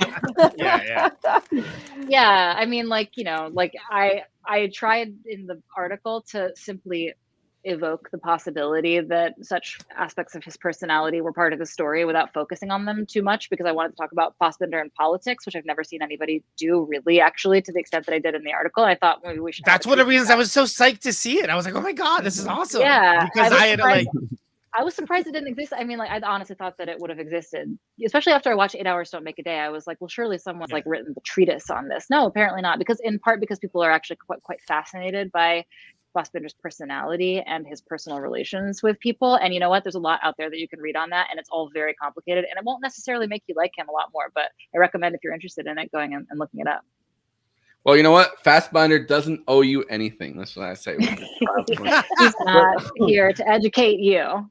But like, I don't know. I think creative personality is kind of always tied to these self-destructive qualities, right? Like it's and it kind of plays into the same thing this movie does with, you know, that like scream of primal rage. And like his Herman character, which is interesting that his girlfriend at the time had the last name Herman, like spelled the same way that the father's that you know killed himself in the movie was her name was spelled. But it's kind of fascinating that you know, he kind of has this one big action and it leaves him as a martyr and kind of leaves his death up in the air so that everybody within, you know, the story can kind of exploit it the way they want to. And it seems like and I don't think I didn't touch on this when we watched it, I guess, but the clip where he's talking about his family life, it kind of sounds a lot like the story that Karina was telling when she's sitting down with the journalist, and she's like, well, I didn't really feel supported by my family, and we were very poor, and it doesn't seem like I had that connection, and I didn't really have a childhood. Like, it's kind of the same lines, and it's interesting that he kind of seems like he identifies with that character. You know, and when you watch that 41-minute interview, there's another clip or another moment where he's talking about how kind of in a lot of his movies, he gets asked about, I think the guy that's interviewing is French, so it's interesting that the culture clash, I guess, between like a French person being like, well, love for you is this not like you know, love for you is almost like the power struggle and like going into this, and he's like, well, you know, whoever loves harder, whoever feels harder for everybody else in their life is kind of the victim. Like, whoever loves harder is kind of the one that loses in that struggle, right? Like, it's a very German way of looking at love, and it's a French guy kind of being like, well, you know, all of us feels like this towards everybody, you know, but but the Mother Custer character, like, you know, she kind of throughout this whole movie, she is the one that loves the hardest. She loves her family. She wants that connection, and she kind of finds, you know, communism. It doesn't really care that she's being exploited because she kind of feels like she has that connection, like that solidarity. And in a movement, right, that's thriving, in a movement where people are actually kind of empathetic towards each other, in a movement where people kind of are going through the same class struggle together, that is something that binds people together forever. Like, there's the individual perspective of it, which brings people into it. And then on a macro scale, like, we're kind of all going through this. Now, it doesn't really work in this because they've been so kind of professionalized that it's like, you know, some like heiress of like a fortune or something sitting there in like a fucking mansion being like, you might be exploiting this woman a little too much, but you know, whatever. Like, but that kind of is the thing that binds everybody together. Like the suffering, the mutual suffering, right? Like the mutual exploitation and oppression is what's supposed to bind an entire left movement together. So I don't know. So it's that struggle, right, where you kind of lose out by caring more, by, you know, it is a similar kind of primal rage that, like, he can't really feel that because German society has been so, like, that's been so beaten out by so many like being traumatized and re-traumatized and traumatized and re-traumatized, which is the kind of the history of German society when it's not people in power, like when it's kind of just, you know, everyday people. Like, well, the more you care, the more easily you're exploited too, right? Yeah. And that's Fassbinder's whole deal. Can I just say I don't think it's going to be an intention to interject it. First of all, like I had to be reminded that her first name was Emma because she's so just like turned into this agitprop figure that it's like people don't even refer to as anything other than Mother Custards, which is intentional. And I also the title is a play off of that other movie, Mother Krause, right? That like was a big like the hippies liked it. It was very optimistic and whatever. And that goes back to what we said like really early on about how the direct translation it's actually kind of a diss almost / homage to that movie that's very optimistic and the flower children love. That's basically like, no, and the direct translation that we are used to is goes to heaven, but trip to heaven is what it actually is. And that actually has a closer corollary in the German language. But I think it's interesting that like you only think of Mother Custards as like an emotional weather vane to a certain degree. She has tragedy done to her. She's utilized in such a way and exploited in such a way, but she finds value within it. And it's the one thing I can say I like better about the American ending is you get like a little bit of humanity as everyone sort of gradually abandons her. And she's like, well, I'm here for the cause, guys. Like, and then you can kind of finally here for the cause. Finally, yo, I'm totally down with the cause. And everyone's just kind of like, oh man, yes, I got a thing with the stuff. You should say in case people are watching who haven't seen it, there are two endings. There's the German ending in which Mother Custards is killed in a hail of bullets, right? Because the anarchists tricked her into doing a dumb direct action that wasn't going to ever like solve anything, and holding up some journalists at gunpoint, and she dies. And then it was wait, Megan, I have a question. Did they ever film that because the Criterion version? Spoiler alert for a 47-year-old movie, by the way. But yeah, anyway. Do you know if they were filmed? Because the Criterion version of that, they have both endings. It just says, it's just written out. It just has the shots listed out. Yeah. Poochie died on the way back to his home planet. No, I think it was filmed. Yeah, I think it was filmed. I think there were just two separate movies that you could see, and in fact, there was a New York Times film reviewer who was like, "I heard that this movie ended with Mother Custards dying. I didn't see that, and I actually thought the movie was quite delightful because the American ending ends with her. The anarchists are like, I'm bored, I'm leaving, and then she's like, but I'm still here, and I'm going to continue staging my sit-in by myself. And then a night watchman, like a custodian, comes by, and she like finds love and walks out into the night. Like in a 5-minute period. Yeah, it's awesome to be like okay, it was super American ending. Like it was really a response to being the controversy that happened in Germany. Everyone was like didn't understand what he was saying, and it was like really painful for him apparently because everything was very painful for him. And I think that's why he filmed the American ending, was because it was almost like you guys want sunshine and rainbows? Is that what you want? Like here, have it. Like as almost sarcastic, Yeah, the alienation. It doesn't come off to me as sunshine and rainbows whatsoever. Like it comes off to me like you're at a point where things have been so the possibilities have been so stripped away that everyone's just kind of like, yo, we can just walk past. We can just walk past her. Like, what is she gonna do? Is she gonna get up? Yeah. And, like, she's gonna body block us. Come on. Yeah. We're not the ones who have to lock up. That's true. There's no political happy ending in either. There's no political happy ending in either version of the movie. It's just that in one she dies and it's very grim, and in the other she lives happily ever after, just not politically. Yeah, the political movement fizzles out, but she potentially has a happy ending, which is one of the only emotional rewards that she actually gets, other than the temporary catharsis of being involved with something greater than herself. Yeah, but it doesn't really. I mean, it doesn't vibe with the rest of the movie either. Like, no, it's like it's bizarre. Like it's off-putting almost. But it's like demoralizing. Yeah. No, go ahead, Andy. I'm sorry. No. I mean, it just seems like we keep speaking at the same time. Anyways, no, I just was going to say it feels like it kind of plays up the satire of the earlier parts a bit more. Like that's where it is at, where as opposed to being a much dark. I mean, the whole tone of the movie's dark from the get-go because I mean, it's subjects about her husband losing it at work and murdering his boss and then killing himself, and like that's not light fare. And then the movie ends with you like blood sausage? Yeah. Love with blood sausage. Bloodverse. Yeah. Like a conversation with Gene Magellan. Well, I So funny. before we sign off, because I assume we're doing that soon, and I know I've got to go, but I do want to say one thing about how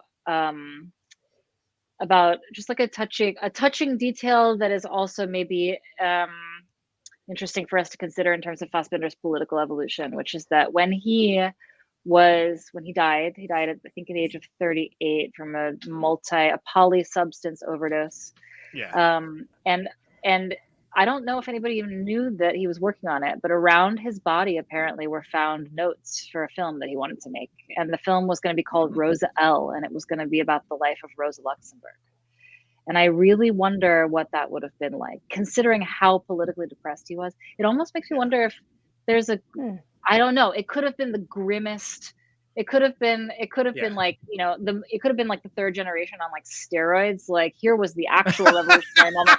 Our shit wasn't even real. Like, that's the thing, is like theirs was real and it all ended back then, and like ours was just an echo of it. Maybe it would have been that depressing. Or I don't know. Maybe he was feeling like a little. Maybe he was having a little like 8 hours don't make a day kind of feeling coming back, where he wanted to like look at the kind of socialist fundamentals and people who might actually be considered, heroes of the socialist left. I have no idea. We don't know, because it never got made, and I haven't read the notes, and I don't know how you would go about doing that. So we don't know. But I think that's it kind of feels like not to, I guess, take the depressing side of it, but it kind of feels like that split.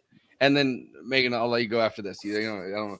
But like this last comment, I guess it kind of feels like that split where the anarchist guy kind of shows up creeping in there, and the bourgeois communists, communists that are walking with her.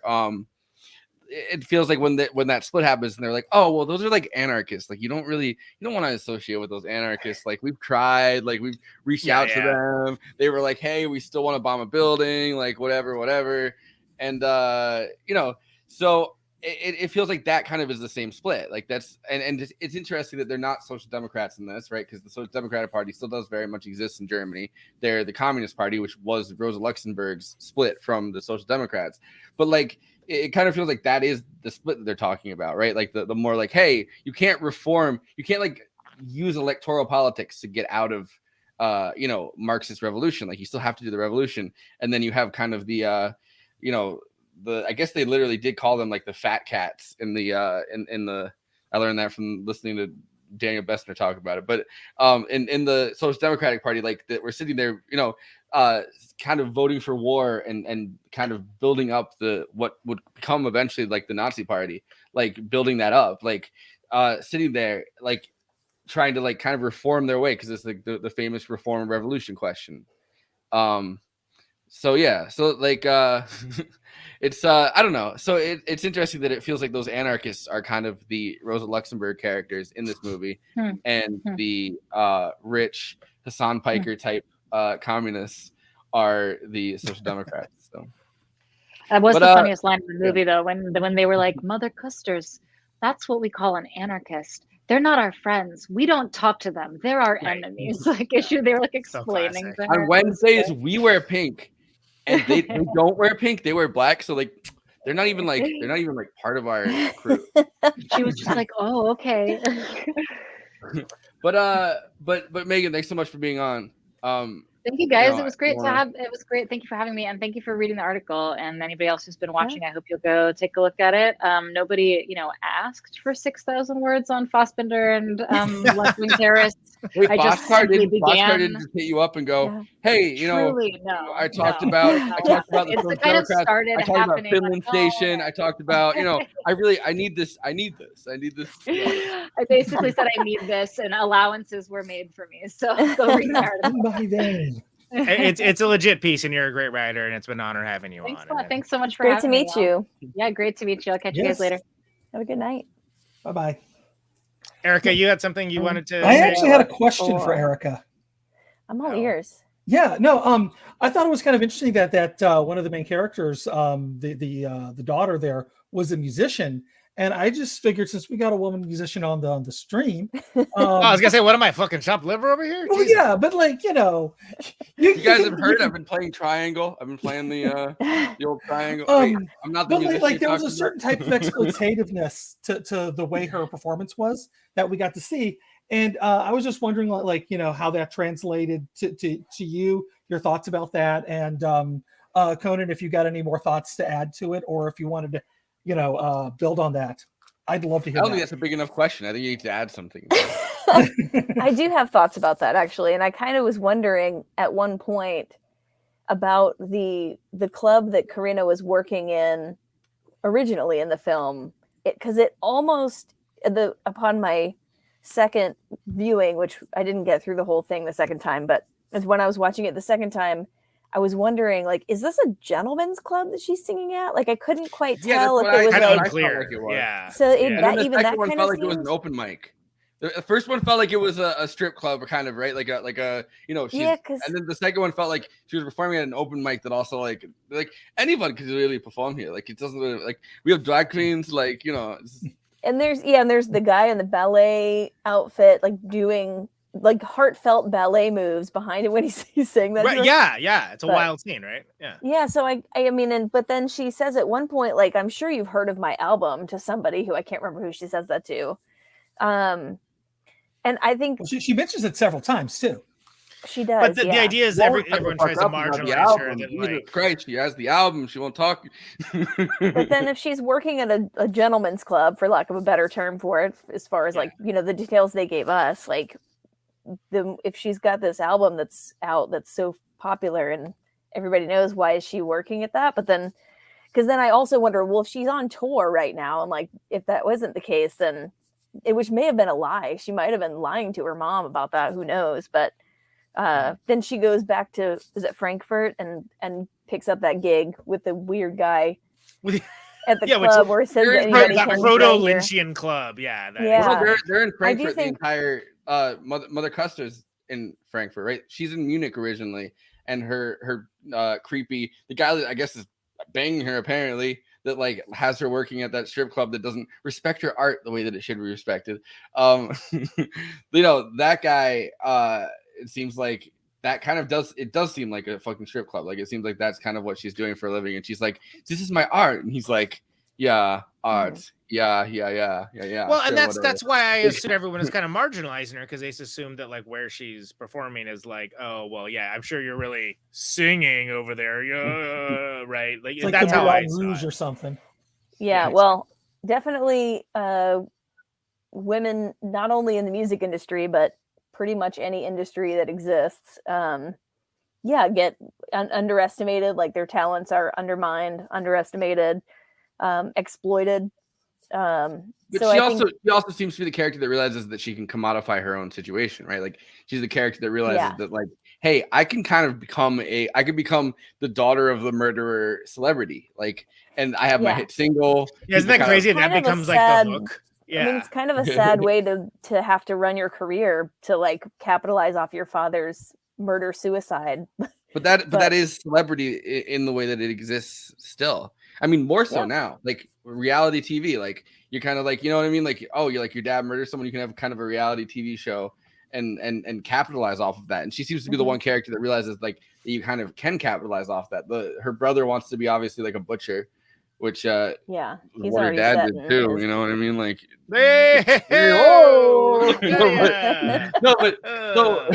like her.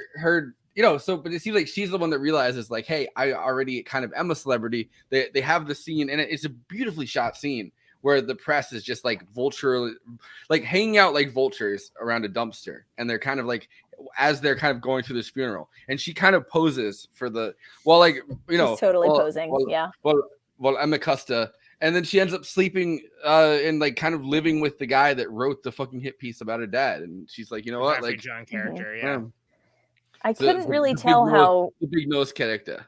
Yeah, the guy who has the biggest nose that managed to also be a minor league sex symbol at his age at his time, because that guy's like that's up there with Jimmy Durante. Sorry, not to be like like very surface level charisma. I mean, let's be fair. Oh no, he's a great actor. Everything I've seen, I love. You know, that's what he was saying.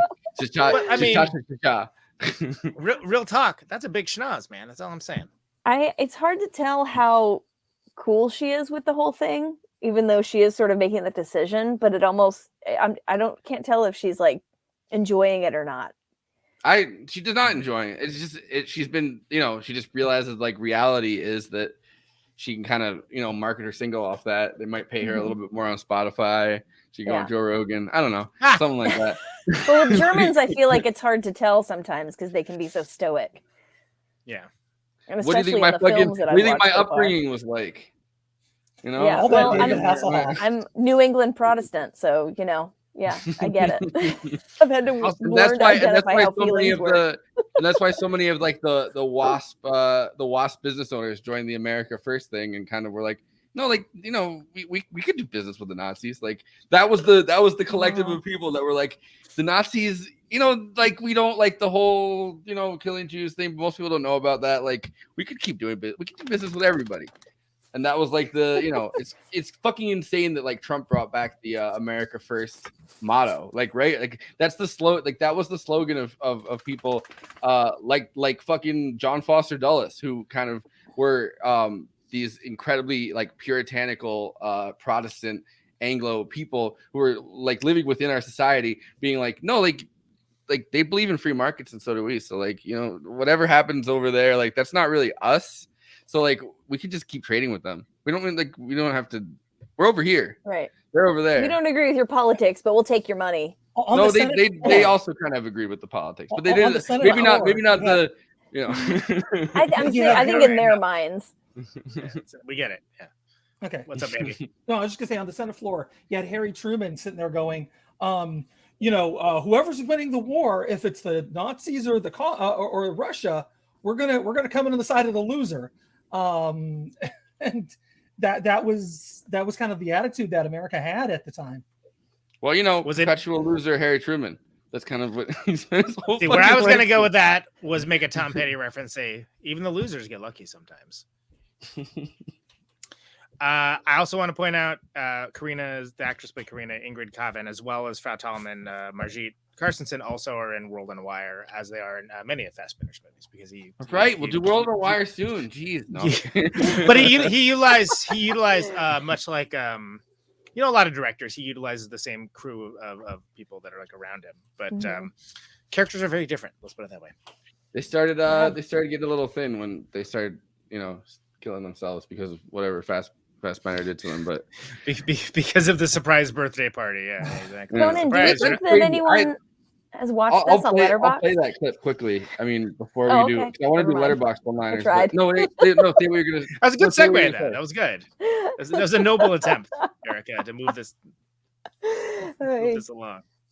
Appreciate you. I'm all ears. Thanks. I'm all ears for this clip, though. All right. It's coming. There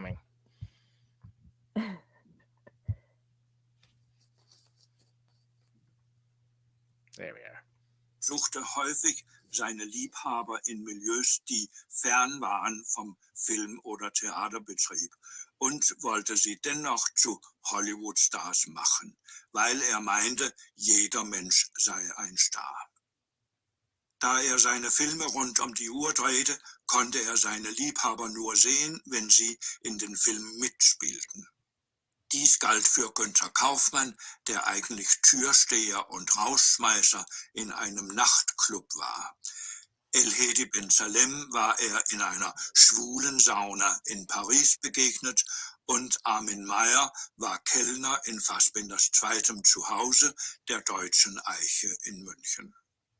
Die bekamen schnell große Rollen in seinen Filmen, aber konnten sich letztlich nicht im Filmmilieu anpassen. El-Hedi Ben Salem kam in einem französischen Gefängnis und Armin Meier beging Selbstmord, weil er zu Fassbinders 33. Geburtstag nicht eingeladen war. Ich bilde mir nicht ein, dass das was Tolles ist, was ich an Zweierbeziehungen habe, sondern ich meine, schlimm genug, dass ich es habe, das ist richtig, ja, das kann ich nicht abstreiten. Ich kann auch nicht anders als in Zweierbeziehungen leben. Ich meine, ich habe ja meine Beziehungen zu Menschen schon sehr intensiv und exzessiv würde ich sagen.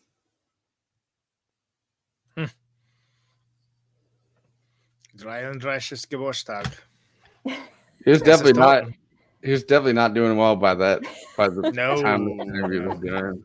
He was feeling pretty chill, that's for sure.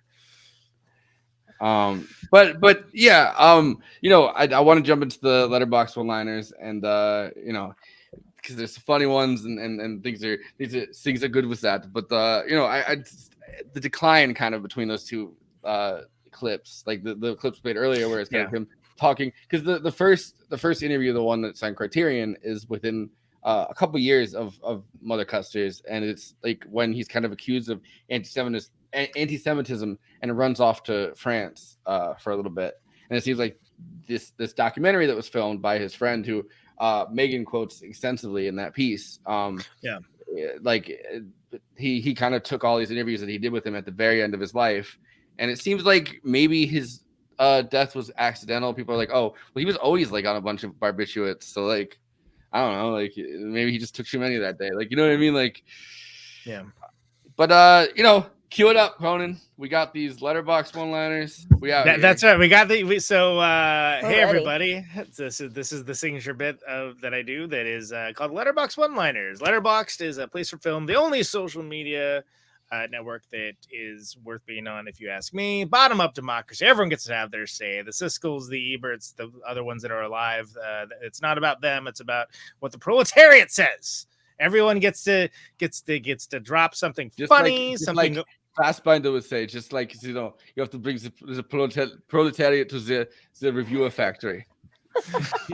Something funny, something oblique, maybe a good conversation starter, maybe something baffling, who knows? But I always crawl all the reviews for the episodes that we have on to pick some of the very best and for us to comment and or goof on. And this you do them in a German accent? Sure. I would not be able to do this. I just want Brigitte Mara to be happy. No. That's Lydia Roberts. You don't have to do it. Is it Brigitte? It's a different kind of German. I don't know. Kind of German than I was going for, but Brigitte. Yeah, I was going more Sprocket. Sorry. No, it's always hard G's. There's no soft G's in Germany. Yeah, well, you took 3 weeks and I took 3 years, right? So I'll take your advice under consideration. Hard G's Next. only. Listen, in America, we only have hard G's too, Yeah, hard G's. Shane Fassbinder passed away. He would have loved to partake in some discourse on Twitter.com. That's William Sinclair. Oh, God. Which goes back to what you were saying, Forrest, right? About like the leftist comment, right?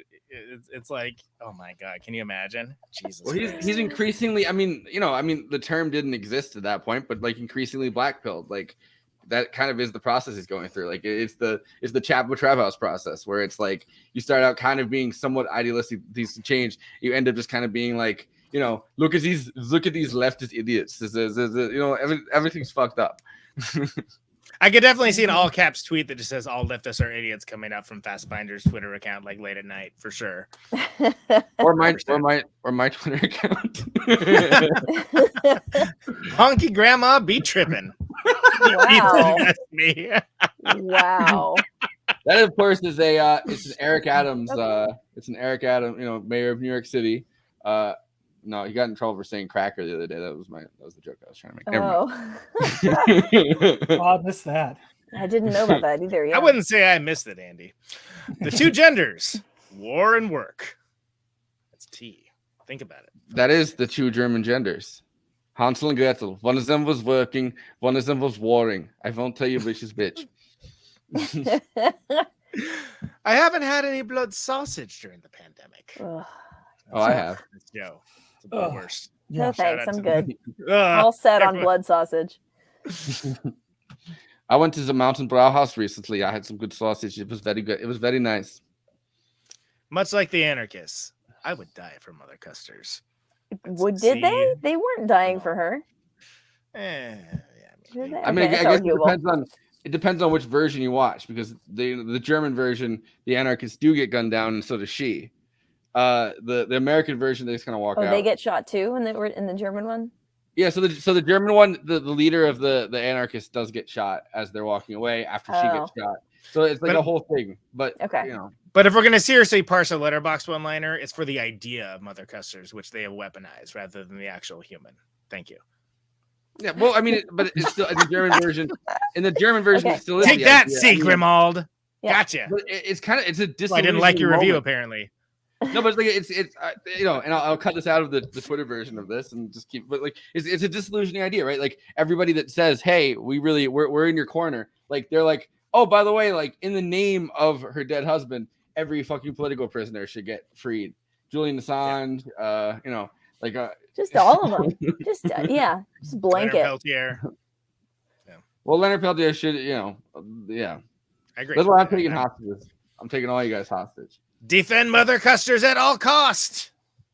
That's my man there. Hell yeah. She's a sweet old lady. She deserves to get defended. That's true. Watching the American Indian immediately after the German Indian did some fucking savage epic shit to me, dude. Shaking my damn head. I agree. Damn. It's a hard 180. Yeah. Well, maybe the American ending, she is in heaven. No. Okay. But I mean, it makes a lot more sense to me after listening to Meagan. Andy just Sixth Sense Mother Custers there. But anyway, go ahead. And she was dead the whole time. It makes a lot more sense to me, I think, after listening to Meagan talk about you know, how much more open they were to kind of like that kind of domestic terrorism, I guess, is the first half, beautiful propaganda. Second half, bitter satire. Oh, to be tall and bony like Margit Karstensen. Dour clown. That's almost like a haiku. That's really close to being a haiku. Damn, someone should do it. Someone should do an account. Someone should do a letterbox that they only do haikus. Like that is already a thing. Oh, all right. Well, they're never funny though. That's the thing. Like, I'm late to the game. Lonely middle-aged woman abandoned by her terrible kids finds solace in her local chapter of the Communist Party. For some reason, when I was watching this, I kept thinking it was genius. For some reason. But now that I'm done, I can't really explain why. Hope this helps. You know, that happened whenever I watched Zordoz. I was able to explain it to my friends, like because they didn't get it, and I explained it to them like immediately after we finished watching it. The next day at breakfast, they're just like, "Dude, can you explain Zordoz again?" And I'm like, "No, I don't remember anything about the movie." Fantastic. And that's it, folks. Those are the Letterboxd one-liners from Mother Kusters Goes to Heaven.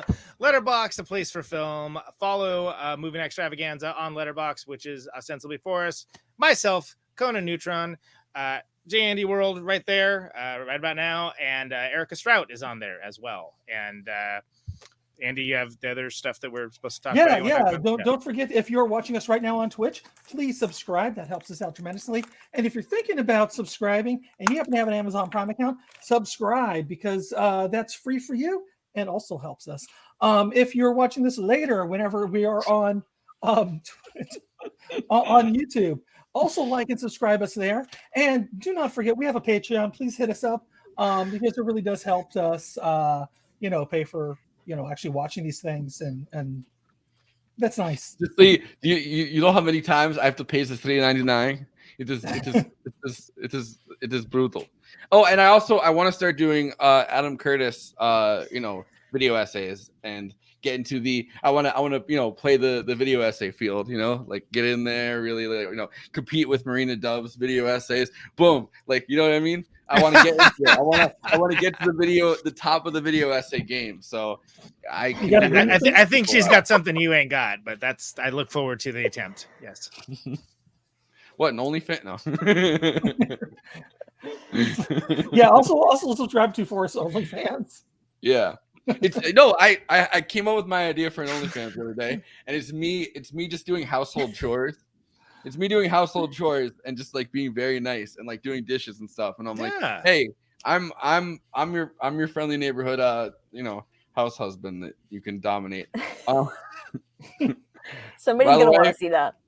If you can't handle me at my Tony Danza, you don't deserve me at my Terry Gilliam, man. Yeah, exactly. It's a classic. I say it all the time. But Eric, I forgot how many of those I've made, by the way. Someone will be like, what does this even mean? Dead, no excuse for laying off work. No, I remember that one. That was Time Bandits. No. Skeksis. Remember I threw the Skeksis one and we broke Amanda from These Are Bad Movies. That's what I say when I call my cats. It also kind of works for this movie too. It does. Dead, no excuse for laying off the book. But Eric, I want to hear some final thoughts. I want to, did you get an internationalist perspective on left-wing politics from this movie? Did you feel empowered? Are you an anarchist now? I want to hear all of it. I wish that I had the optimism to become something like an anarchist. Is that what that is? Well, it would take too long to explain, I guess, what I was getting at there. Sorry, they can't all land. No masters, no bedtimes. I did enjoy this movie, and it's what might be funny is that this was the second Fassbinder movie I've ever seen. The first being The Bitter Tears of Petra von Kant. Oh wow, that's the other one. Oh, okay. Yeah, and I did not like it at all. I knew nothing about Fassbinder. I watched it. I was like, I don't care about any of these people. This is stupid. Why? Like, why is this a thing? And then reading a little more about Fassbinder, it helped put it into perspective. So I had a little more appreciation for it. But I definitely found the characters in this one more empathy inducing. I could find at least some sort of connection with them and like understand where they're coming from. And with the politics part, like definitely got a little overwhelmed, not gonna lie, but definitely learned a lot too. And I think I'm gonna keep reading up a little bit about it because it is really it's cool to know about. It's definitely more about world politics. It's very easy to over prepare for this show. Like in that sense, no, like because I mean, we did our Madawan episode. I listened to a 3-hour podcast on the West Virginia Coal Wars and like learned a lot. But like right before going on, I was like, oh fuck, what in this podcast am I going to use? Like, you know what I mean? Like and like shout out and bring up. Like I've heard now. Like, did I hear the entire Coal Wars? Like it seems like I kind of did.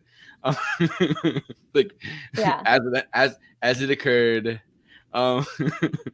But I think that's I'm happy you're prepared to that level. A lot of this stuff is it's an interesting thing to put into some kind of, I guess, localized context because like you have to kind of keep multiple things in perspective, right? Like the fact that there kind of was the Soviet Union, which ostensibly kind of was a communist state, I guess, just over like a border to the point where they kind of split, like, as I said, like family from family, like. And then during the Kennedy administration, 20 years after kind of that partition happened, and they kind of just like divvied, Germany up or at least Berlin up between allies, like, at the time, like almost like family by family, like it's not like they're kind of not gerrymandering it. You know what I mean? Like they're kind of just putting a fucking thing to the city and then putting a wall 20 years later in the middle of the city. So you can't get, anywhere else. So it's kind of fascinating to think about, the level of propagandization, I guess, that has to go into telling people, hey, whatever's going on over there has to be worse. Like the communists over there, they're bad people. Like we're the good people over here. We have free enterprise. Everything's cool. You might not get paid a lot and you might be kind of suffering, but better than whatever is happening over there. And the other side of the wall, it's like, well, there's capitalists over there, like whatever's happening over there. Like, you know what I mean? So it's this weird spy city, pretty much. I mean, what it kind of turns into, where people are kind of filtering over between the borders, being like, hey, have you heard about this system over here? And then the government itself trying to clamp down on people, being like, there's bad people over there. And it's just this mind fuck that has to happen, right after a fascist government that's like killing fucking Jewish people in camps. Like the level of trauma that has to happen for that to, like, I don't know. So it's crazy. Like there's so much that kind of goes on in a very short amount of time to. Yeah, absolutely. Just like this show. Yeah. But I'm glad that I'm glad I was motivated to see another of his films. So I appreciate y'all. Yeah, although I will say Margit's in that one too. I'll have to check out World on a Wire. Yes, that's next.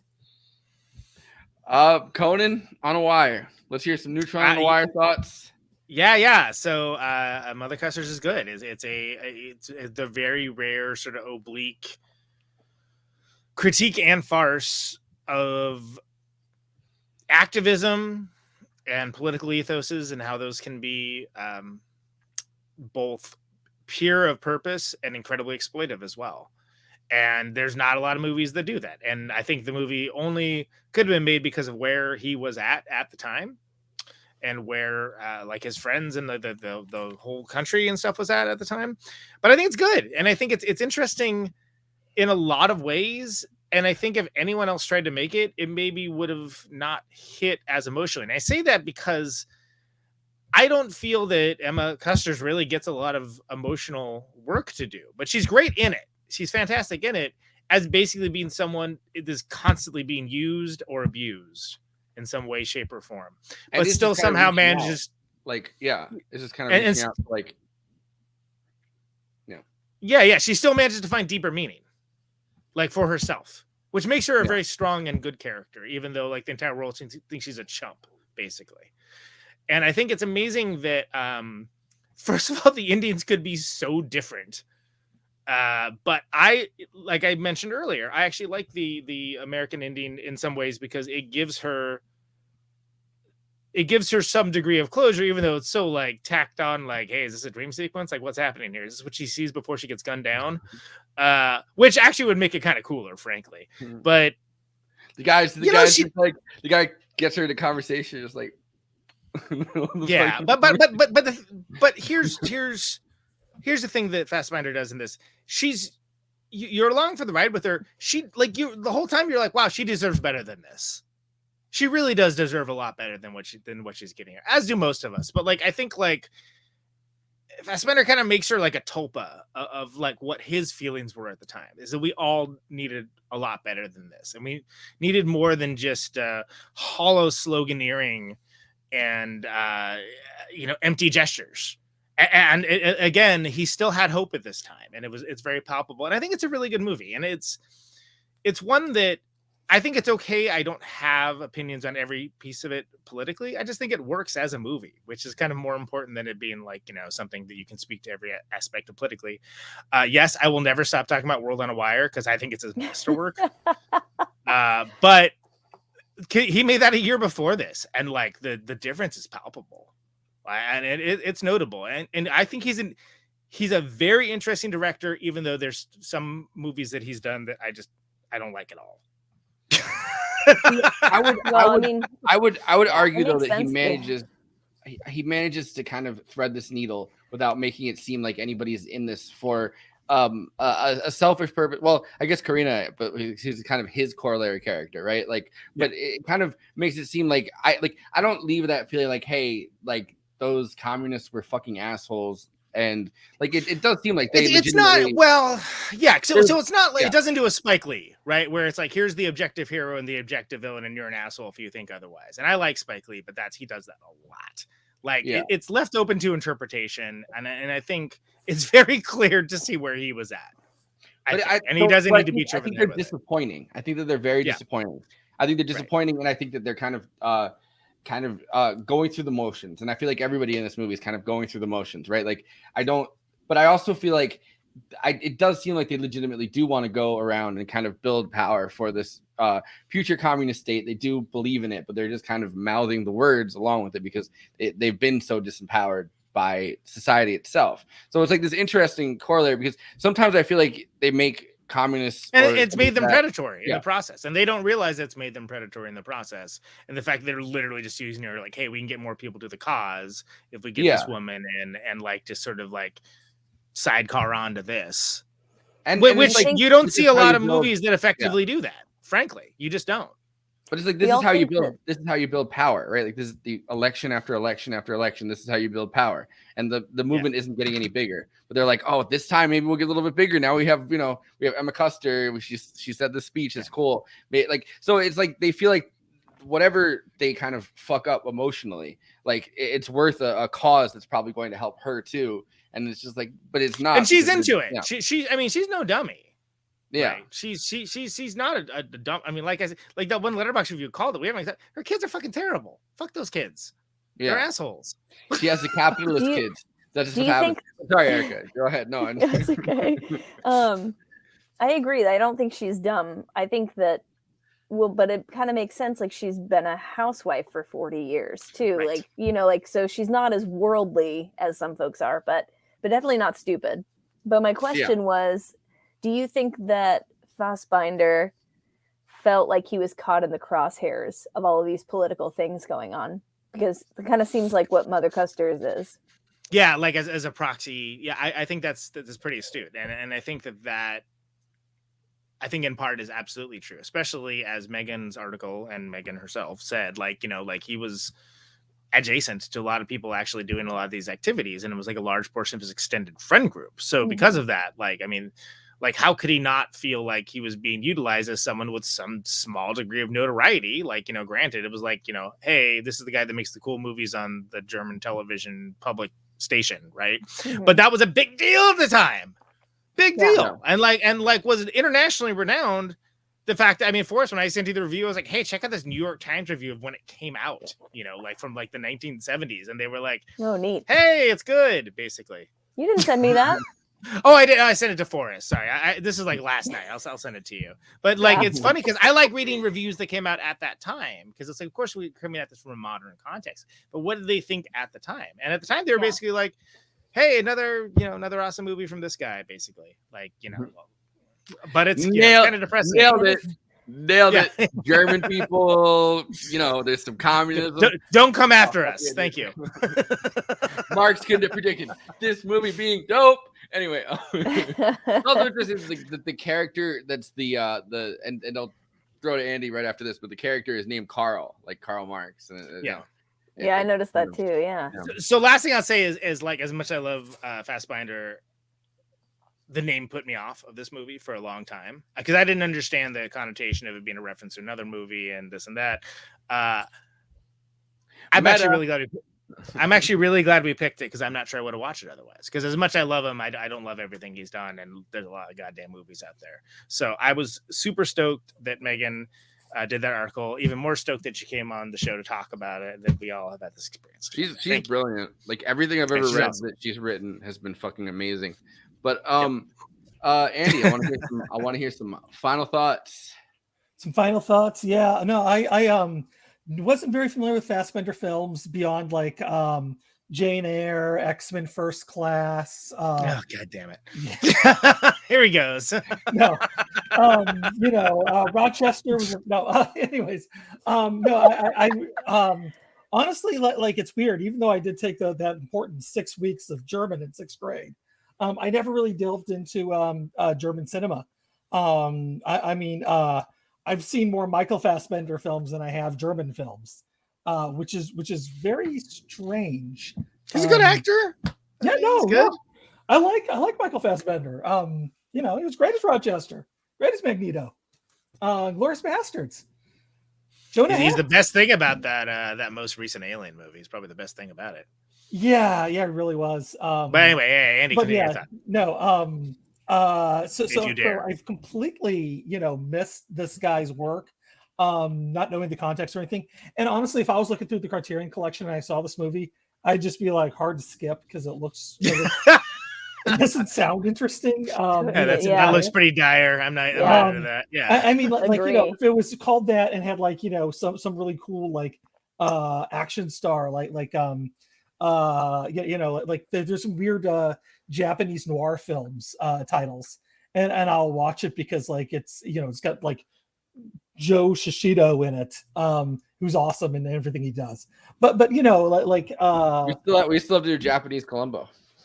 Yes, and Chinese Hong Kong films like they got some really weird names too like this. But again, like those are genres I know, as opposed to like a German film by a director I don't know. So yeah, German New Wave, which he's like one of the big names, right? Yeah, so, I mean, I know more German music than I do, from the 70s than I do movies. So he was the founding kind of member of the German, of the German New Wave, like considered kind of their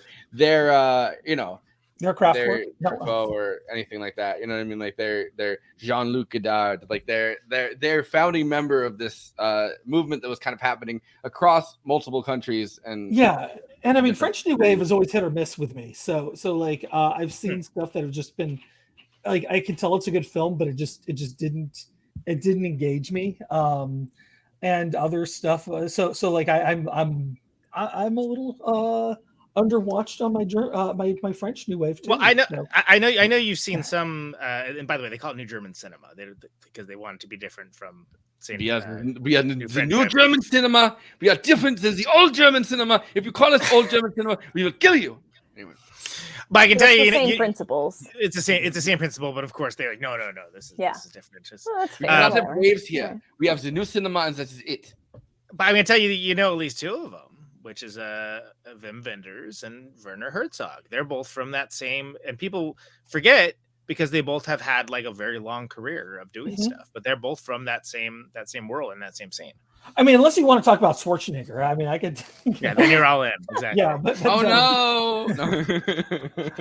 No, and I mean, literally the only other two German films that I can remember off the top of my head seeing is The Wave, which I think is pretty good. Yeah. Predictable, but like honestly, they hit all the emotions at the end, even though it's really you see it coming from a mile away. And they're German. Give them a fucking break. They invented emotions in 1984. But no, no, the both of those are very good films. But like again, it's nobody's like introduced. I never had like a big brother of German cinema. Being like. Sliding me like no, that's good. I like that. No, you know exactly. Gotta have the older sibling of the film movement, right? Yeah, like somebody who's just gonna slide you a VHS copy, like, yo, check this out. Yeah. By the time I was, appreciated film, like my grandma knew that I did, but she was kind of like a Clinton Democrat after she had been just so warped by being in America that she was like, hey, Bill Clinton's pretty cool. He has a saxophone. And Adolf Hitler, people got a little bit inspired by him by other things that he would think, and it was like, and Bill Clinton and the saxophone, and those are the two things I really remember politically about my grandma telling me stories. So I mean, that was probably the coolest thing about Bill Clinton was the saxophone. And at the like, time, saxophone was a big instrument in popular. It started to mentally decline, and then started telling me that Adolf Hitler had a saxophone. And I was like, I know that's not true. And he did it on a popular TV show. Let's not forget that, like the one the kids watched. Yeah, I know for a fact that Adolf Hitler did not go in Arsenio Hall. Come on now. That's not what he meant. But yeah, but to give context, and I realize I'm walking over Andy's final thoughts again, but like Herzog had already done Aguirre, Wrath of God. It actually came out 2 years before, and like even A Dwarf Started Small had been like 5 years earlier. So there was plenty of contemporaries that were doing cool shit. Yeah. And again, I've missed a lot of it because cool shit. I guess now Forrest is my older brother slipping me German VHS tapes in a way. A lot of swastikas drawn on these VHS tapes. Are you okay? Well, you sent me The Wave. What that movie's about? Oh no, I meant me drawing them on and then passing them over to me. Well, that way your grandmother doesn't get upset. Yeah. Well, Yeah. German seances are real. But no, this is great, and I'd love to explore more in the future with everybody. So Roll in a wire, let's go, baby. I'm 100% down to watch more Fassbinder. I really enjoyed this. I will say though, as we kind of close out, guys, did you know we have a common enemy that exploits and robs us? You know what that enemy is?